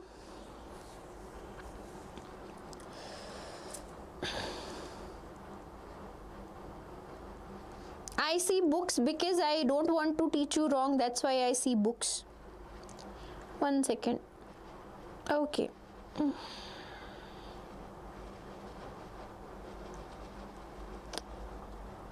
Oh my god. Thank you everyone. Please go study. Ma'am, is B2 and O2 diamagnetic, paramagnetic? Is B2 O2 diamagnetic, paramagnetic? Okay. B2 and O2 depends on the number of electrons that are there. So in case of O2 you have 16 electrons, O2 have 16, and boron 5, right? So boron also have 10 electrons. Okay. So normally when you have even number of electrons, the species are diamagnetic. Okay. Normally it's like that. So even if you fill it for those 10 electrons, so 1 2 3 4 1 2 4 5 6 7 8, okay, and B2 is paramagnetic actually, right? Because one electron will go, it will be paramagnetic. And in case of oxygen, since it is a reverse triangle there, so in that case you will get 16. So that means 4 8 9 10 11 12 13 14, and then you'll have 15 16. O2 is also paramagnetic. Yes, O2 is also paramagnetic. Both of them are paramagnetic. I determined it using that MOT diagram. You have that MOT diagram, right? For B2 it looks like this.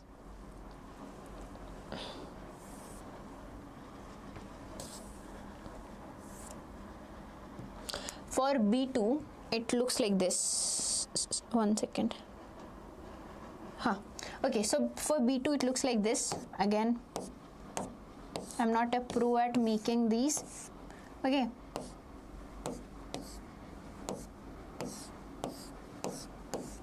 So 1s nitrogen, 2s and 2p we also need, right? Okay, so we have 1, 2, 2s2 also. Okay, so we'll just fill it. Till here the story is same, I think. Okay, then there is a difference. What is that difference? Listen.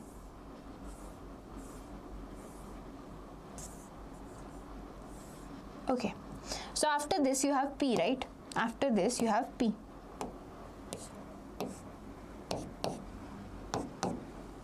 Px, Py, Pz. Okay, so in this one it goes like this.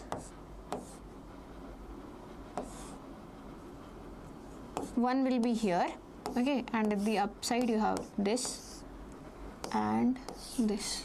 So if you fill the electron, how many electrons are there? We have 2p, 1, 2, 4, 1 and 1 here. Okay, so 1 and 1. This is for boron, so this is paramagnetic. Boron will be paramagnetic. Okay, similarly for oxygen you have same diagram you will have till here. Till here it will be same, but here it will reverse. For oxygen it will look like this. These two pi bonds will go up and this sigma will go down. This is sigma 2p z and this is pi 2p x and pi 2p y. Okay, and in this case we have boron, carbon, nitrogen, oxygen, 4 electrons we have, right? 1, 2, 3, 4. Similarly we have 4 electrons here, 1, 2, 3, 4, right?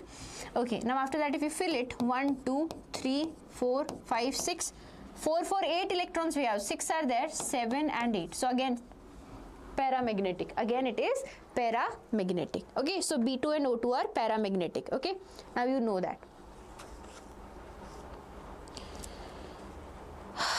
When you spam me like this, I can't understand. I can't actually. Something is going on, and even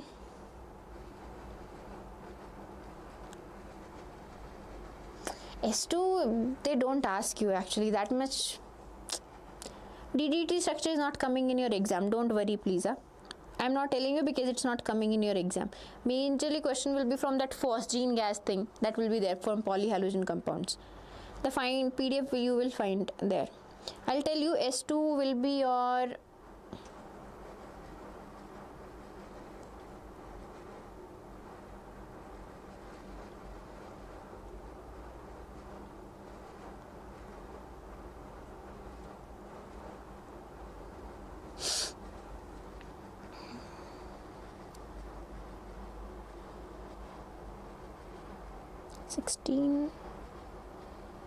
S2 is also paramagnetic. Yes, S2 is also paramagnetic. Same way you do, but you have more orbitals involved there, so you'll fill up above that. Okay, so that is also paramagnetic. Okay.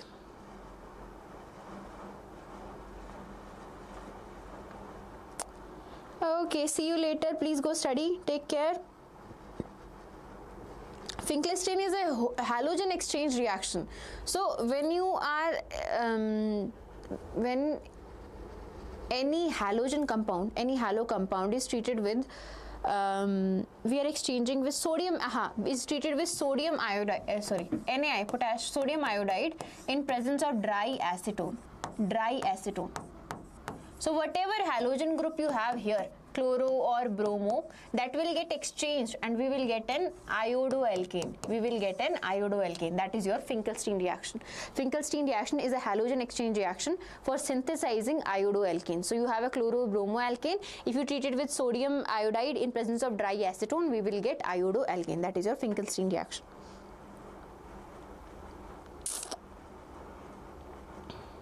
The PDF will be uploaded on the WhatsApp channel. The link is in the description. Please go check it out. Okay. I think we're done. Okay.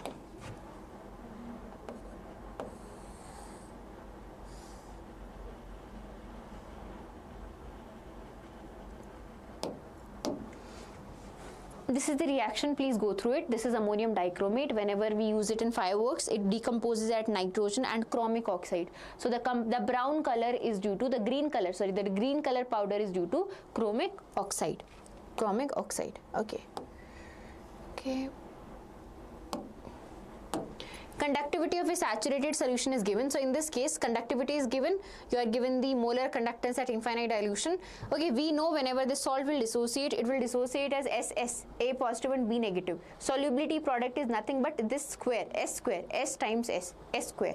Okay, how do you calculate the solubility? So we can interchange the solubility with concentration here. This will be conductivity upon total molar conductance. This is the conductance at infinite dilution. This is the maximum conductance and this is the specific conductance. If we divide them, we will get our solubility. Solubility is this, right? And if you take the square of solubility, you will get solubility product, because that is what your solubility product is. Okay, I think I'm done. Take care. See you in the next class. Okay.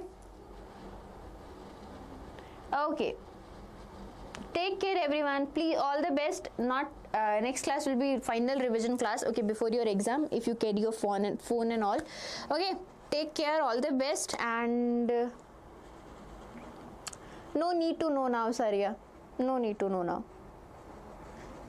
Stereochemistry, I don't think it's necessary. For now, whatever you study, that's more than enough.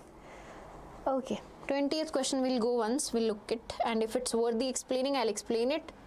Okay, let's see. Rate of disappearance of B is this. Rate of appearance of C is this. This value is given to us. We wrote the rate law in terms of your reactants and products. So whatever be the stoichiometry, we normally divide by that stoichiometry. We normally just divide by that stoichiometry. Signs are not included here. Why? Because we already know rate of disappearance. That means it is decreasing. Rate of appearance. That means it is increasing. Okay. So you can exclude the signs here and just calculate the value like this. Okay guys, I think that's done. You guys go study. Okay. See you in the next class. That will be our last class. Okay. This is our second last class. Take care, everyone. See you. And yes, all the best. Don't worry. You got this. Revise your concepts, revise your concepts, revise your questions. Okay. And don't panic. You got this. All the best. Okay. Bye-bye.